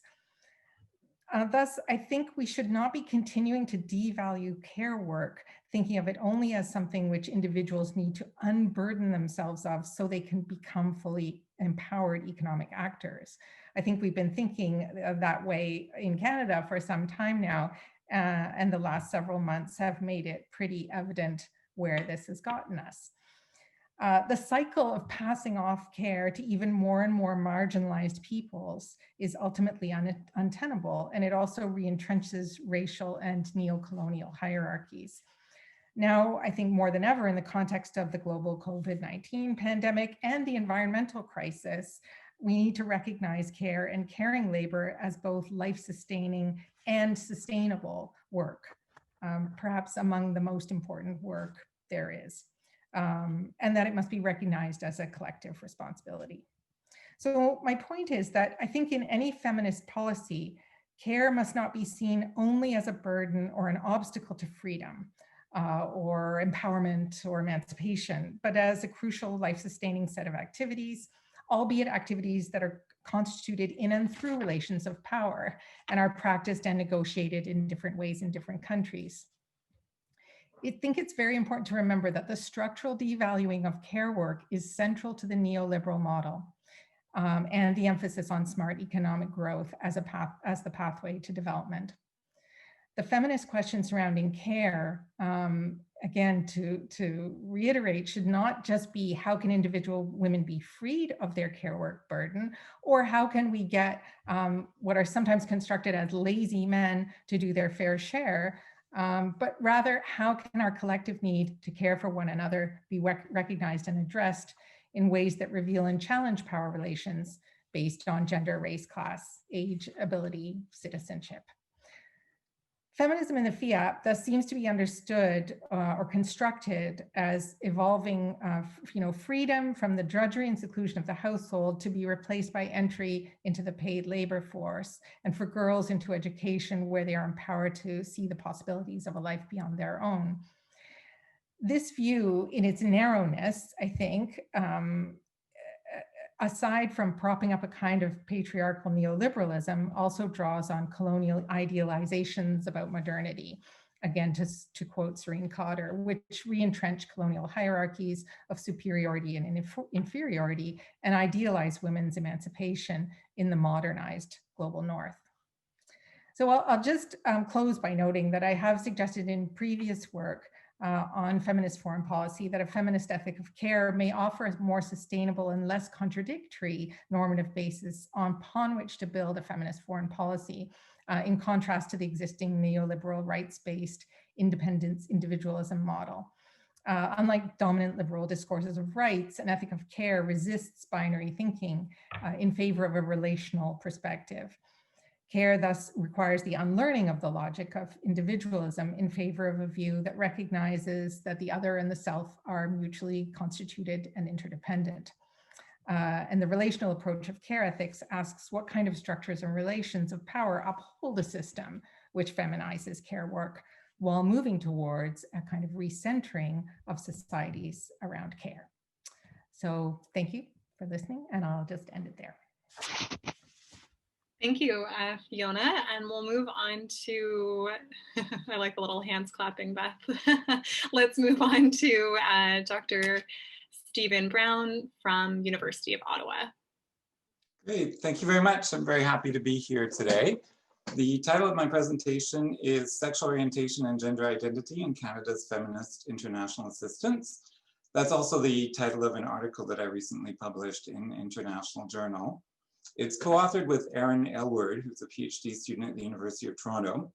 So a lot of what I'm going to be saying today comes from me or her or our interactions, but anything that you disagree with, you can blame me. And this is part of a special section of International Journal that was co-edited by Rebecca, who's the next speaker, Liam Swiss, who's actually in the audience right now, and Heather Smith, who tweeted out her support for this panel, but mentioned the fact that she couldn't be with us right now. She had another commitment.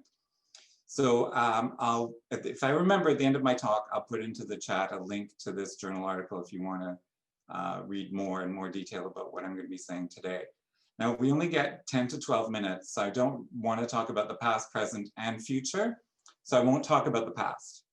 But there is a section in the article about pre-FIAP days and the role of LGBTI+ rights in Canadian foreign policy and in Canadian development assistance.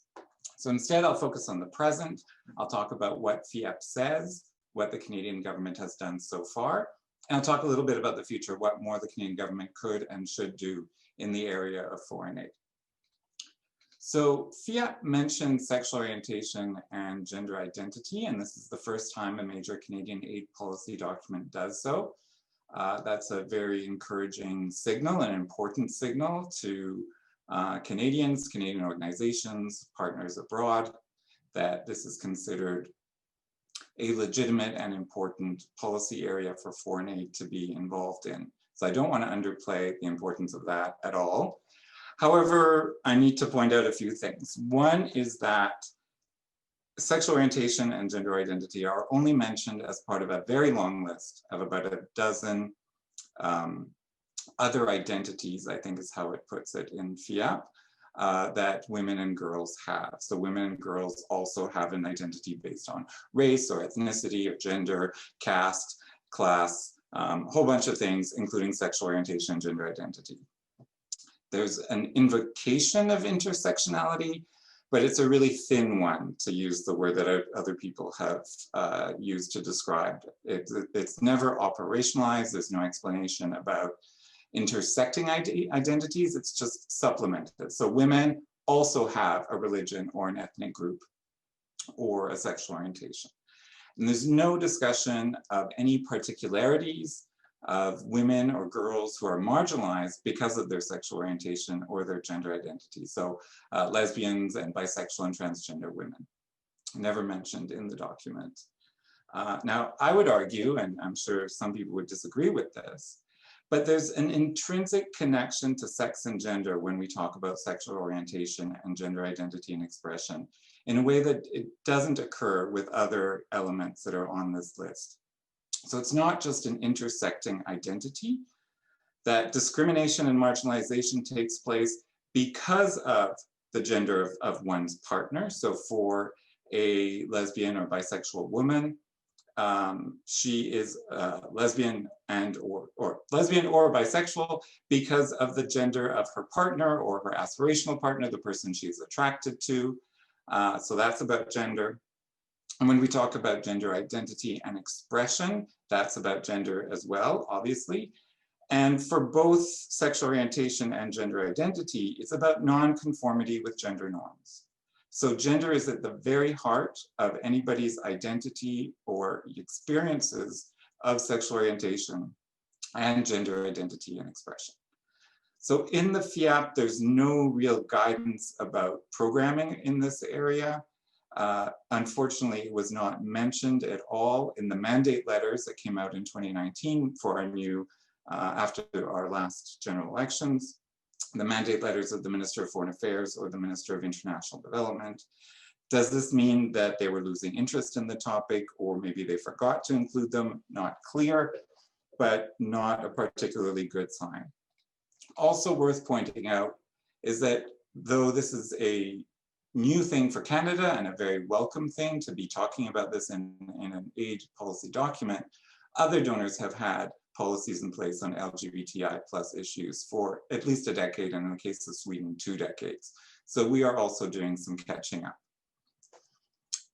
Having pointed out the limitations of FIAP, let me now point out that GAC, Global Affairs Canada, actually did more than what was suggested in the document.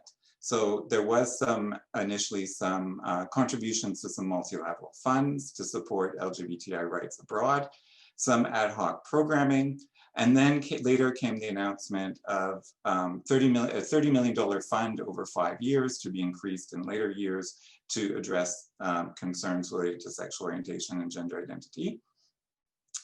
And a few other GAC-funded programs have integrated LGBTI concerns, like the Equality Fund, the one that Beth works for. But still, there's no clear intention that beyond this, Canada does intend to do more. The Minister for International Development has said she's a strong ally and that she believes in being very active in this area.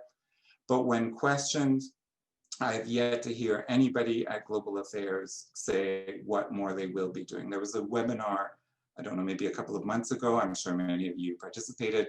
It was a stock taking after 3 years of FIAP, and I actually posed the question, what more will you do? And they were kind of confused, and they're like, well, the foreign minister actually brings it up when he's on, phone calls with other leaders. And, the welcome, that's not doing more. And in response to these kinds of questions, in a column that I published in the Ottawa Citizen, the Minister for Inclusion and Diversity wrote what she called a rebuttal and failed to mention any additional things that Canada would be doing. So here I'll turn to the future. There is a lot more that GAC could do and should do to protect LGBTI rights in the Global South. One thing, and it goes beyond just what I'm talking about, is to stop associating gender with an essentialized vision of women and girls. All too often, gender means women and girls. And among other things, that just reproduces the male-female gender binaries, and it excludes non-binary and gender non-conforming people. Another important thing I would say is to recognize how sexual orientation and gender identity is cross-cutting with gender and not just another part of intersectionality, part of this long list that gets trotted out. A very important thing I would say would be to mainstream sexual orientation and gender identity into non-LGBTI focused programming. So to not just have niche programming, but to consider issues of sexual orientation, gender identity across the board, just like it's in theory done for gender issues. I think especially in sexual reproductive health and rights, a lot of Canada is spending a lot of money in this area. There are some mentions of these concerns, but relatively few, and there needs to be a lot more consideration of LGBTI plus issues, especially since sexual and reproductive health and rights, the name says it, sexual rights. That includes control over one's body and one's sexuality, and that includes one's right to express gender identity as one wishes. Another thing that I think is important, you may have heard a number of years ago when Julian Fantino was the Minister for International Cooperation, there was a mini scandal about a right-wing Christian group that was very homophobic that had on its website that homosexuality was a sin and so on, was receiving what was then CEDA funding to dig wells and do some sanitation programs in Uganda. And I don't think we would consider, or Canada would consider funding, white supremacist groups or groups that believed that women were inferior. So Canada should not be funding groups that espouse homophobic views. I think that should hold for Canadian funded partners and implementing agencies, but also those elsewhere. Finally, the last thing that I would recommend would be to include in its programming issues of security for the staff of people who are working in these areas. So if we're funding a group to do work in a specific country, and because of that work, I mean Canadian government, not that I work for the Canadian government, but if the Canadian government is funding a project in a given country, and because of those project activities, the staff member is put at risk, so threats of physical violence or death threats or something like that, from a do no harm perspective, Canada very much needs to put in place accelerated asylum or refugee processes to ensure the safety of the staff that are doing the activities funded by Canada. And finally, where would future research be interesting? And by this I mean a weakness of my article with Erin and what I'm saying to you today, is we need more perspectives from the Global South. As the money starts being spent, figuring out what it's being spent on, what is being privileged. Is it gay men over lesbians? Is it cisgendered lesbian and gay people over transgender people? Are there certain class implications of how the spending is being, how the funds are being allocated? So a lot more research to be done.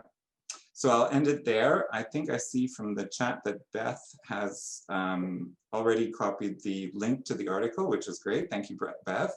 And I look forward to your questions. Thank you so much. That was fantastic.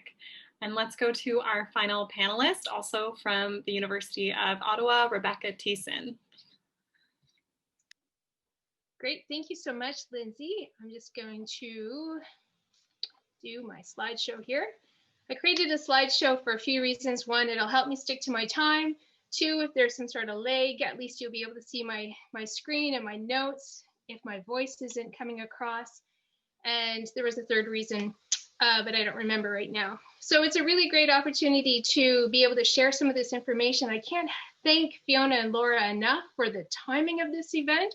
It happens to correspond with a course that I'm teaching at this time on Thursdays, a graduate course on gender, security, and development. And our theme this week happened to be feminist foreign policy. And so this is really an extraordinary opportunity. I want to say hi to my 19 graduate students that are in that class that are listening in today. And I look forward to talking about all of these presentations afterwards in more depth. So I am going to talk a little bit about partner country perspectives. I know that I'm someone who's relaying the experiences of others, and I'm mindful of that, and I see the implications and challenges of doing so, although it is a first step. And I think it's something that is contributing or advancing our understanding a bit of how our partner country colleagues are interpreting and understanding Canada's feminist foreign policy and other feminist foreign policies. So I'm thinking now about all of the different presentations that we've heard and how some of the references that were made really resonate with the arguments that I have in the work that I'm doing. I'm thinking back to Margaret Jenkins' first presentation and thinking about certainly this cause for concern, the need to really think about the implications of talking about feminism and working with colleagues on feminist projects. We know that the resistance is real, and we don't have to look far, as Margaret pointed out in some of her comments in the Q&A period also. Those headlines are similar to a lot of the comments that we might even see in alt-right news, even in Canada. So we know that there's this resistance, and the rage against the feminist machine exists. But there's also another set of experiences that tell us a different story, and I want to share that different story with you today. And this is in response to some of the thinking I've been doing around others who've articulated feminist foreign policy as an imposition versus the way in which we can think about feminist foreign policy as part of a broader set of dialogue and discussions and solidarity with feminists around the world.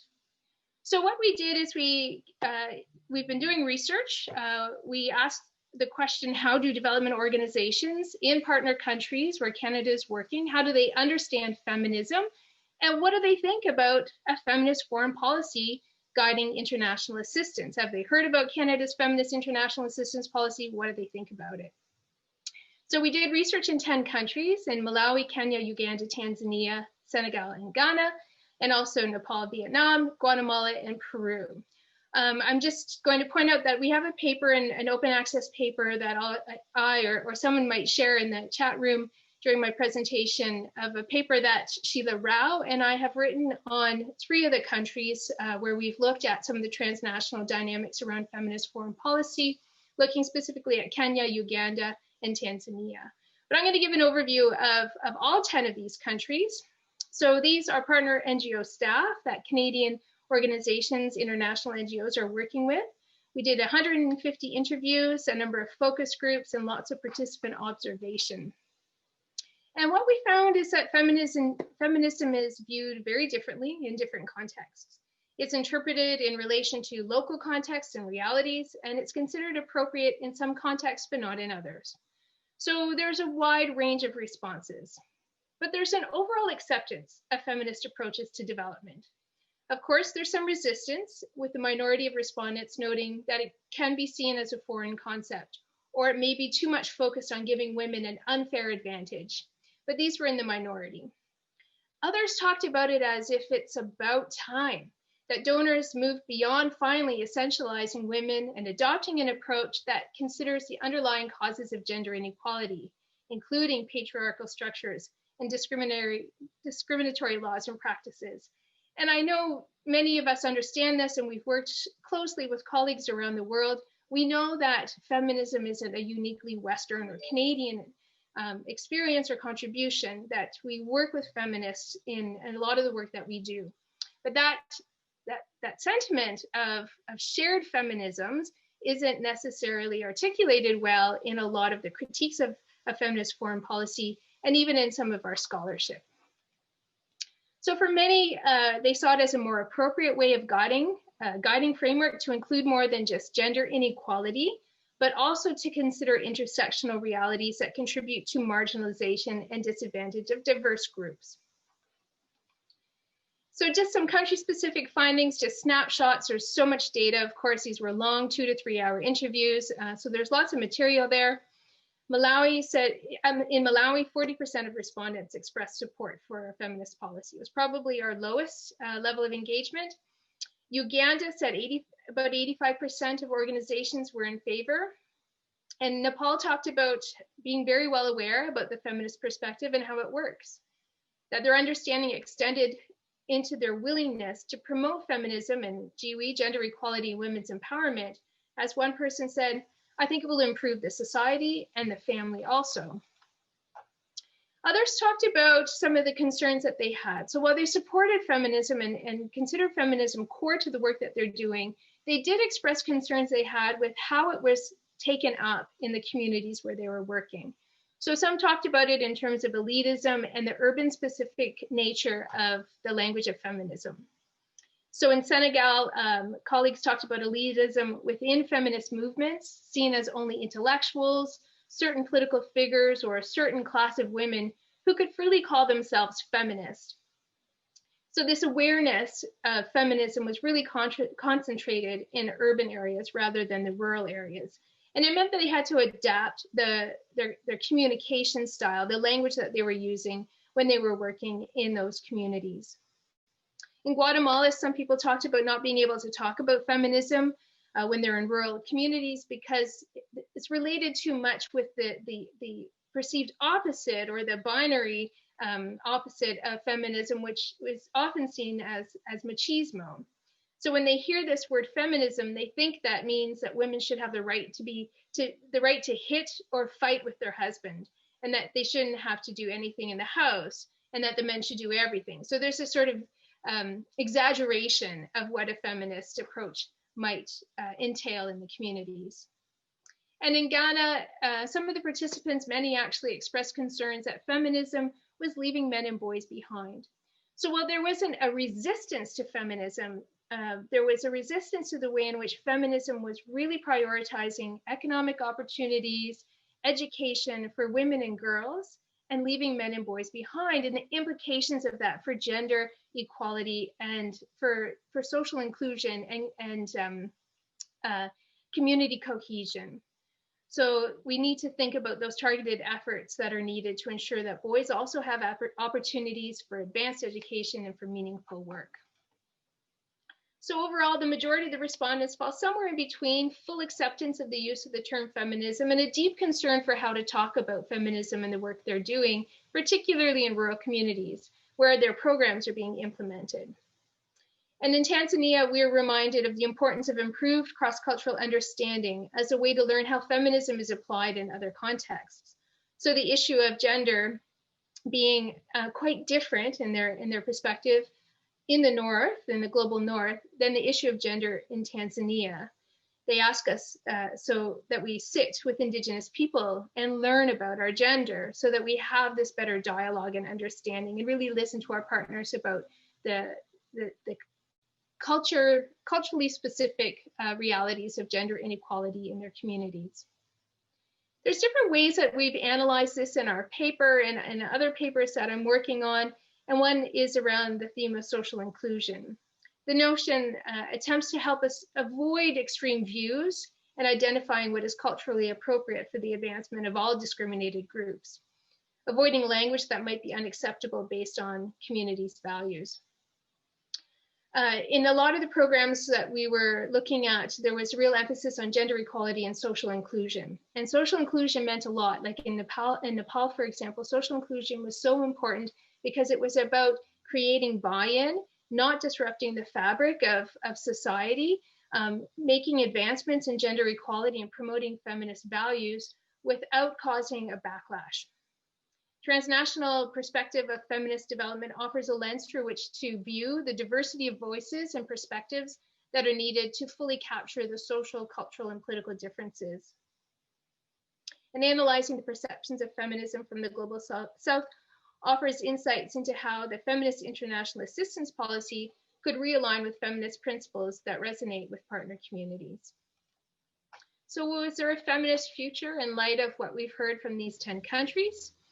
Many of the respondents were in favor of a feminist assistance policy, provided there was further clarification, more open dialogue on what a feminist approach to development entails in their own cultural and social setting. In essence, thinking about different feminisms and the way that feminist approaches are culturally situated.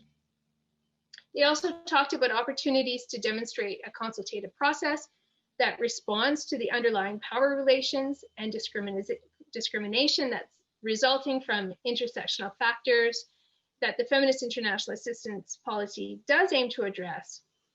And linked to this is the need for more feminist methodologies. So not only must we talk about feminist approaches, but we must practice it in the work that we do and in the way that we actually gather information, the way we monitor and evaluate.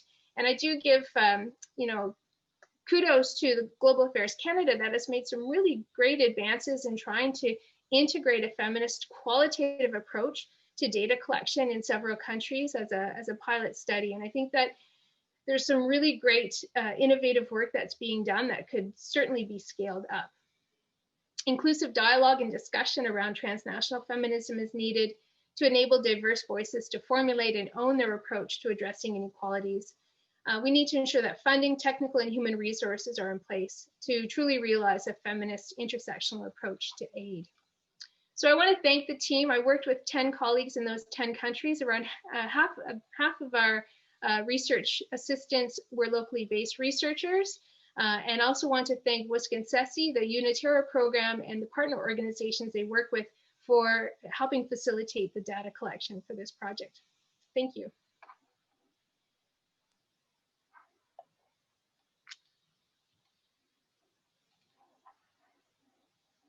Great. Thank you so much, Rebecca. That was fantastic. And thank you. I love all the hands, the little emoji hands. Thank you so much to our panelists for this panel, as well as, of course, for the first one. So if anyone has any questions, I'll also open it up same way as the first time, obviously, just typing it out. I do have one prepared to get us going as people type. So I'll submit it in the chat box as well so everyone can see.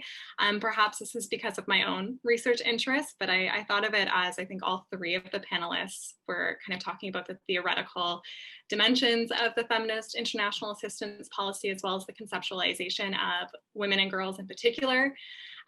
So for me, I'll just read it out. I'm curious about the ways in which the phrase women and girls echoes and replicates similar and perhaps different dynamics of what Cynthia Enloe calls women and children. For Enloe, there is a lumping together of women and children into a singular private category of helpless victims in many security discourses.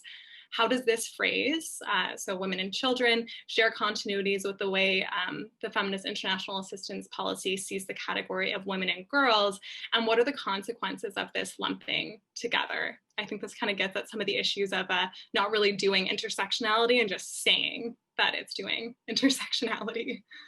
So anyone is welcome to answer this question.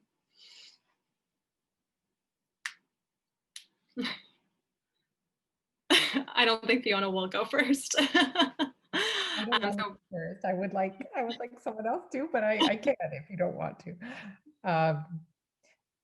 Well, one thing I'm thinking, Lindsay, is it's too bad we didn't have you presenting your work on the girl child in international development, because you're addressing some really interesting ideas there.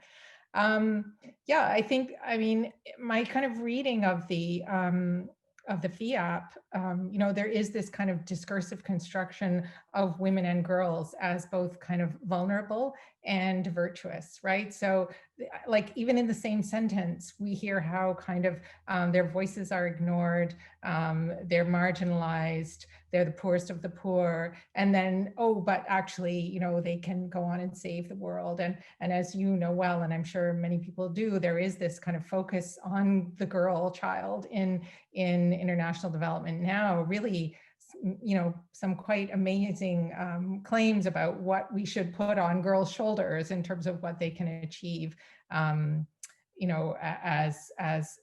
sort of proto-feminists who are going to be economically empowered if we just give them a goat, or as in the Nike thing.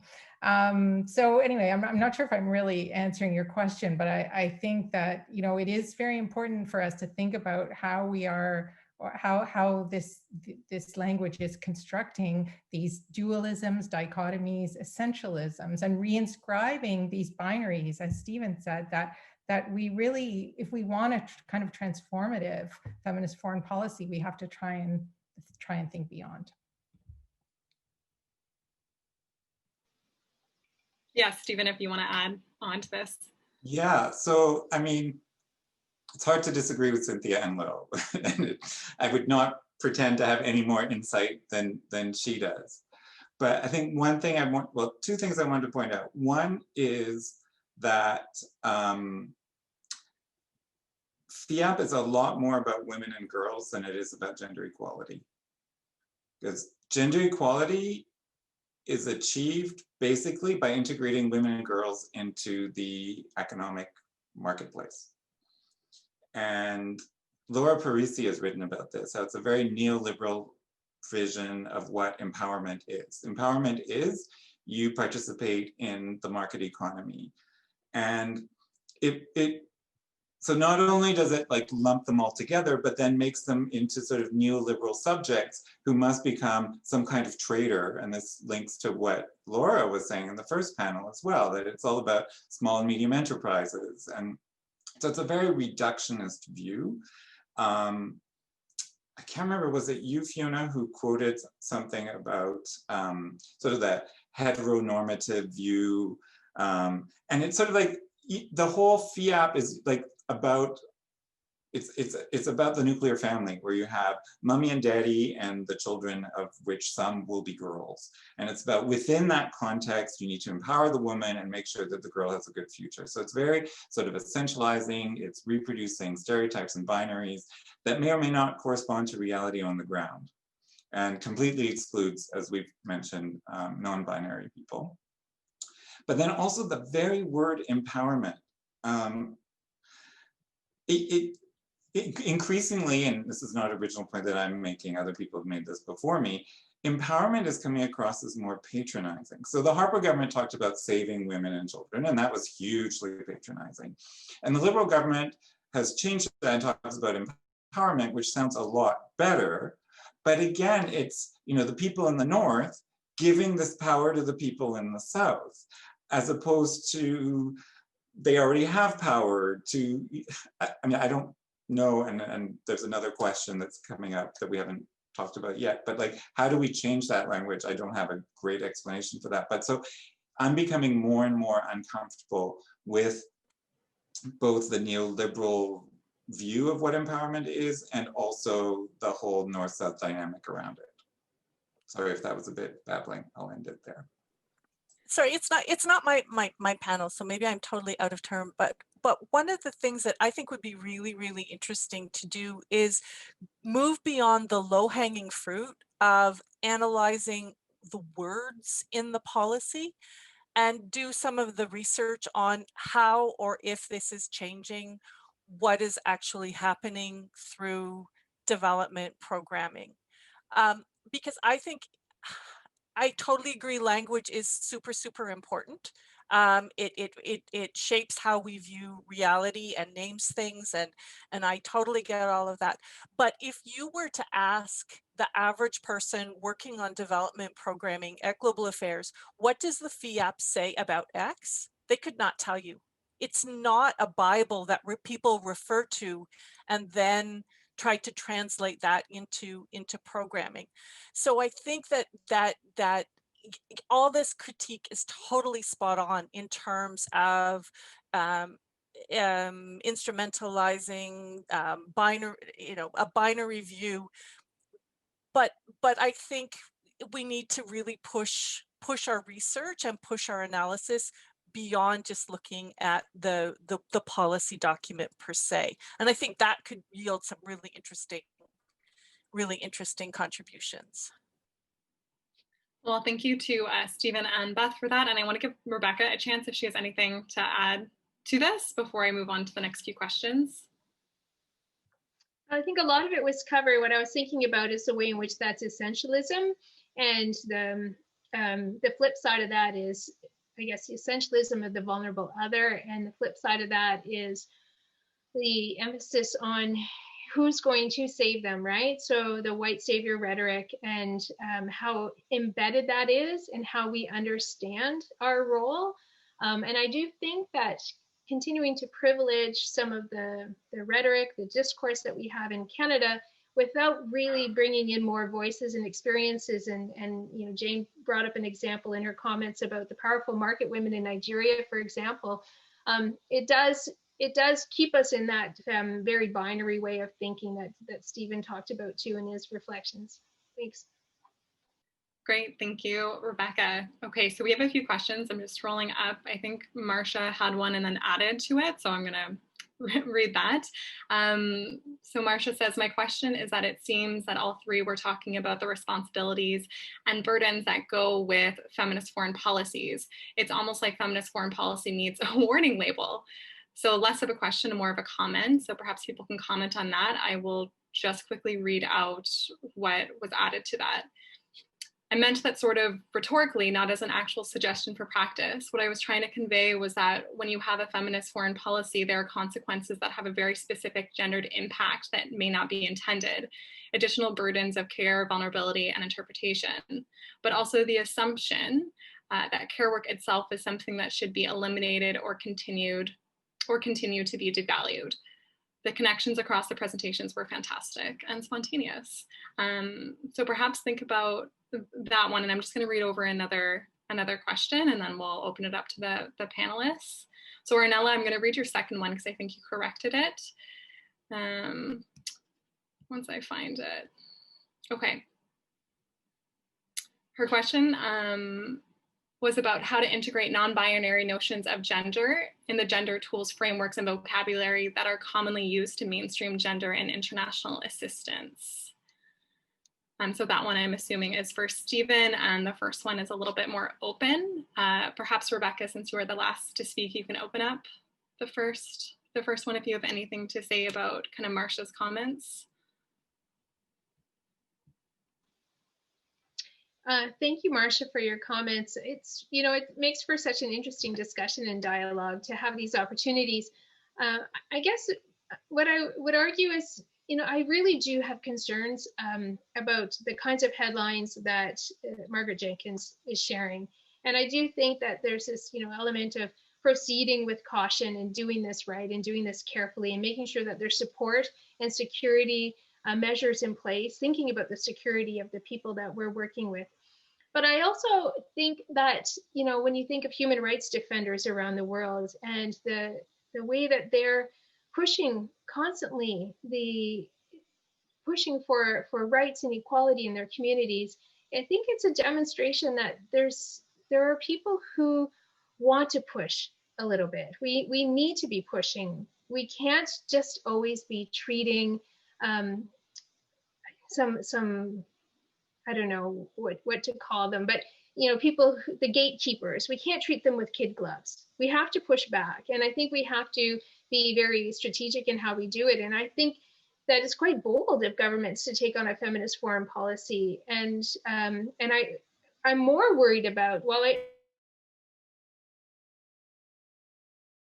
and concerned or disagree, I'm more concerned about the silence around feminist foreign policy, the purposeful silence among our colleagues in Canadian foreign policy who don't even acknowledge it. They go about their business every day as if there's no such thing as a feminist foreign policy in Canada. It's shocking to me, and that's what we really should be focusing on. I think that's a great point. I'm not sure if anyone wants to continue on that, or if Stephen, you want to answer the question that was directed in your way. I don't have a good answer. I wish I did. I think this, and it links to your question, Lindsay, about the lumping together of, well, in the way you said it was women and children, but in FIAP it's women and girls, all in one word, women and girls, women and girls, women and girls. And though there's lip service to other identities, they're only just listed and then ignored. And I think that we need to retain, for sure, I mean, to me, there's no doubt, we need to retain sensitivity to gender inequality. But the danger of women and girls, women and girls, women and girls was well pointed out by what Rebecca's findings were, and the idea that, you know, we could be leaving boys and men behind. Just like it's important to, you can't do that while ignoring the host community. So if you're providing assistance to refugees and suddenly they're getting things that the host community is not getting, that will create new problems. So I think de-emphasizing the binary while remaining sensitive. So less talk about women and girls and more about gender inequality. But even that, to people who aren't paying attention, will not bring to the fore gender non-conforming people, gender non-binary people, etc. So I think there has to be a lot of care as well to examine sort of socially accepted gender roles and the idea of gendered concepts of people's social roles. And in feminism should be transformational. And when you look at FIAP, it's not transformational. And I think, you know, more thinking needs to go into that, and I will not pretend to have all the solutions.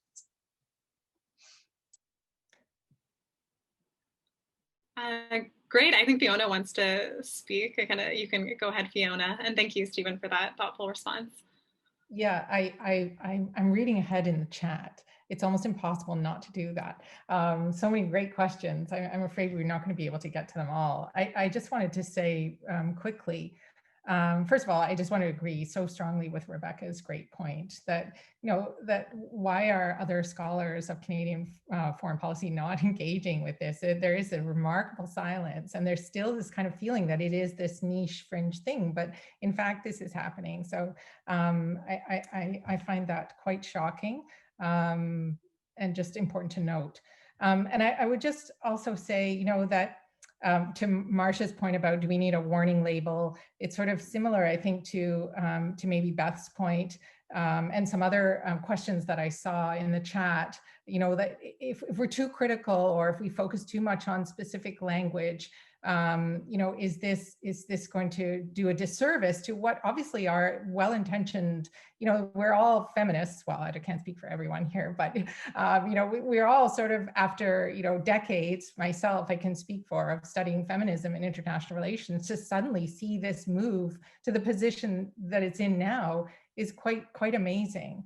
But I also agree with Rebecca that it is our job to, you know, to think critically. And I think when it comes to something like what Laura and I both pointed out about the emphasis on economic empowerment, entry into the paid labor force, smart economics, I mean, that to me is more than just words. That is the overriding logic of the policy. And I think that needs to be interrogated. And I just, if I may, just speak to a question from my colleague Doris Buss, a great question in the chat there. And I totally take her point.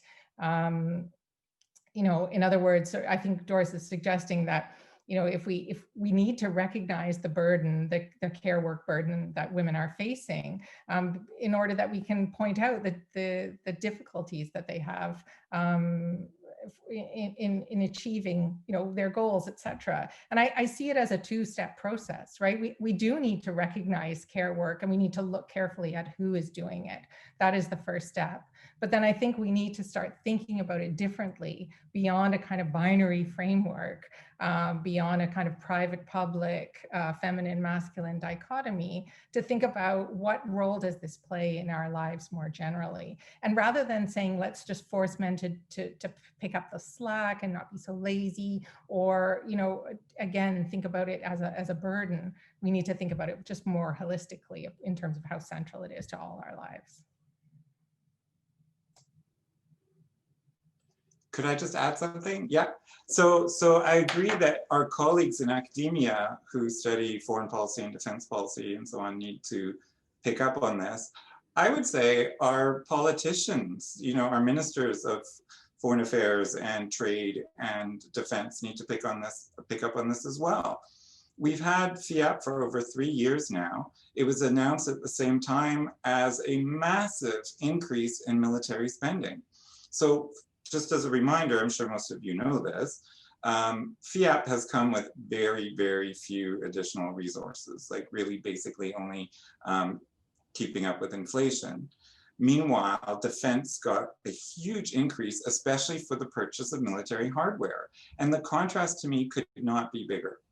Toys for the boys, and then we'll concentrate all the talk about feminism in international assistance. And it's kind of a feminizing of international assistance as well. That's like a feminine thing. It's about caring. Most of the ministers have been women.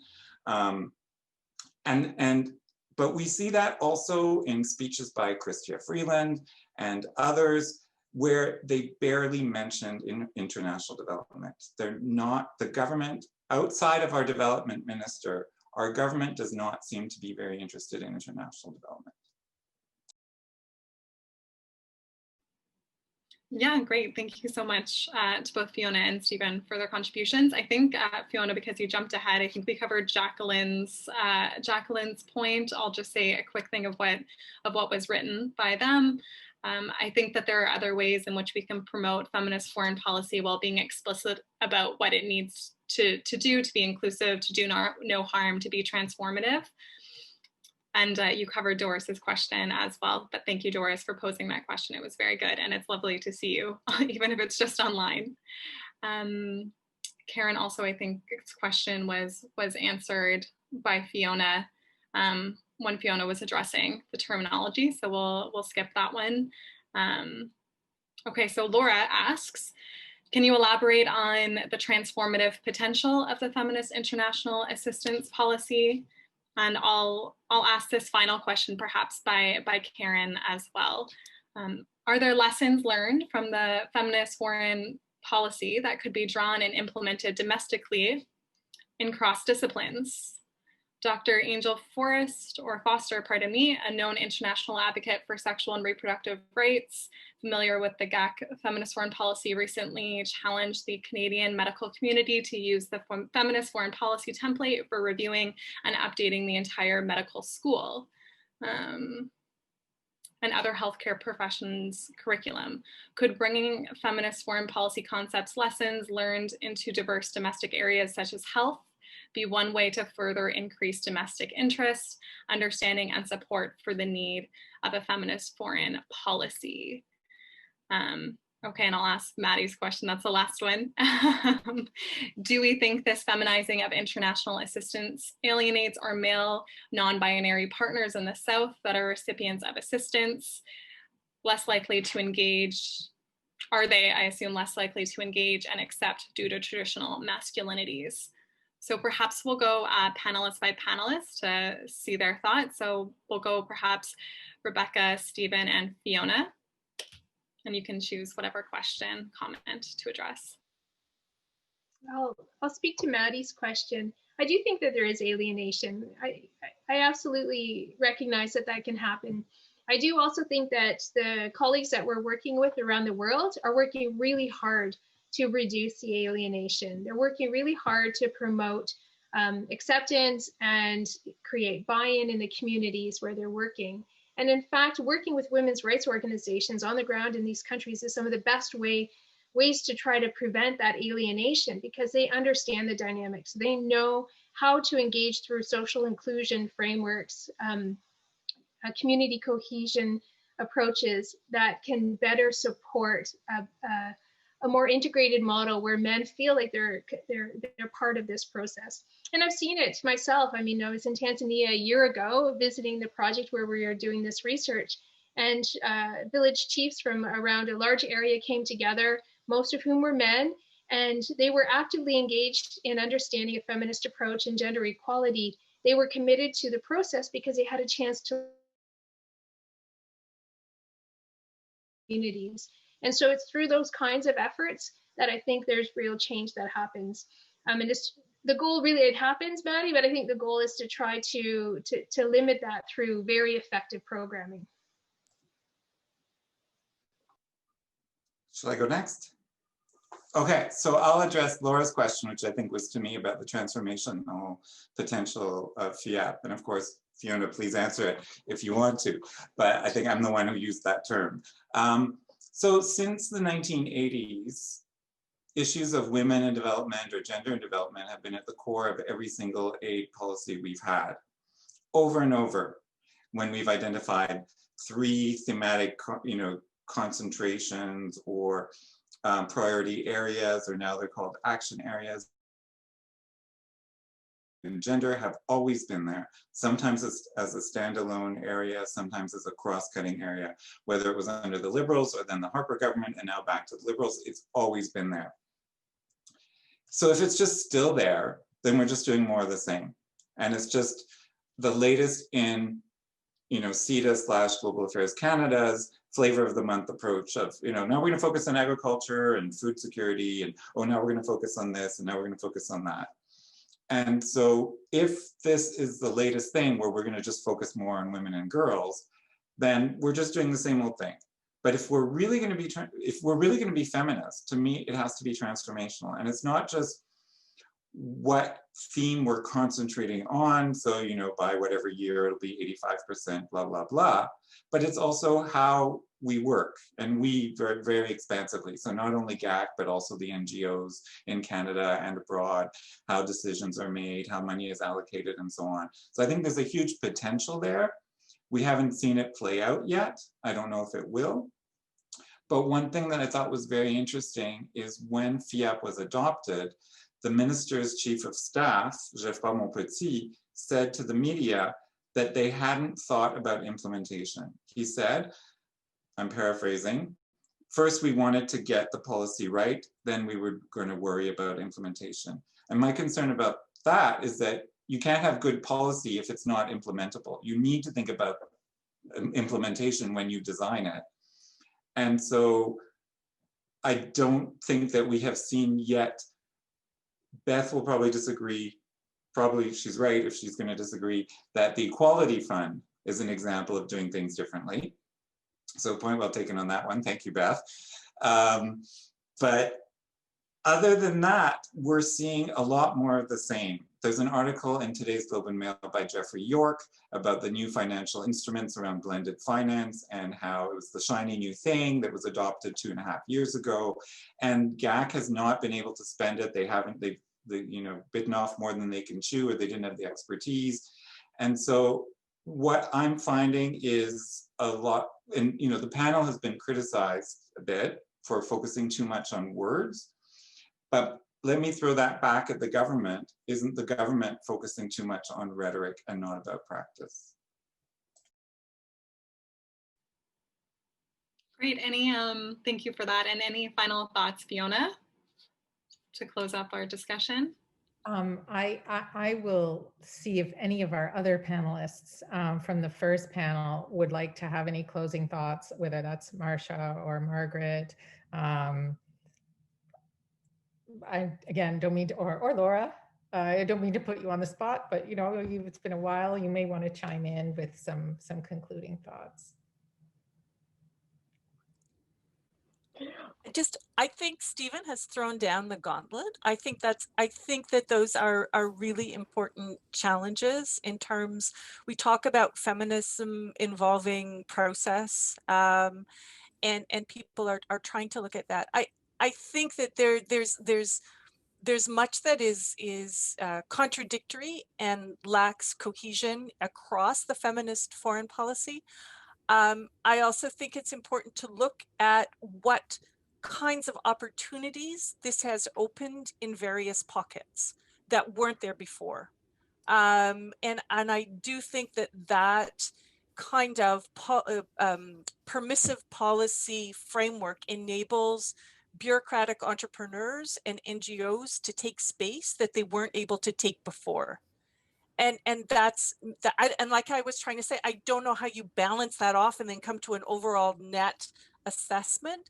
But I do think that if we have to look at those opportunities where successful traction can happen, and how do we build and expand on those, that also is a really important component of the discussion.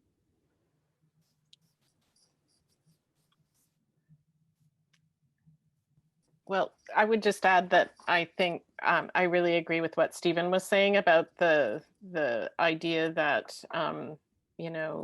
partly because of the merger of Global Affairs Canada, the development ministers just assigned with this responsibility to carry the burden of being feminist, and the other ministers are pretty much left, doing whatever they want to do. And it's really been very marginalized in terms of the overall government's foreign policy, which goes well beyond development assistance to include so many other elements. And arms sales are a great example of that.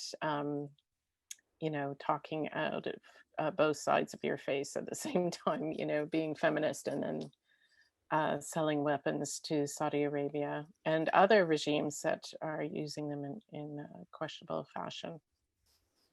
But thanks to everybody, that was fantastic. That was so great. I don't have anything of substance to add to this, but this has just been such a fantastic event, and thank you so much to everyone involved in organizing it and speaking at it. I've learned so much about Canadian foreign policy today. And yeah, I'm just really pleased to have been a part of it, and thank you everybody for listening and sharing your work. And I look forward to the next series of events which have been posted. I'll look out for them on Twitter, and hopefully someone posts them multiple times so that we can all see how these conversations continue. So thank you very much. I'm gonna head now because it really is almost my bedtime. But thank you very much.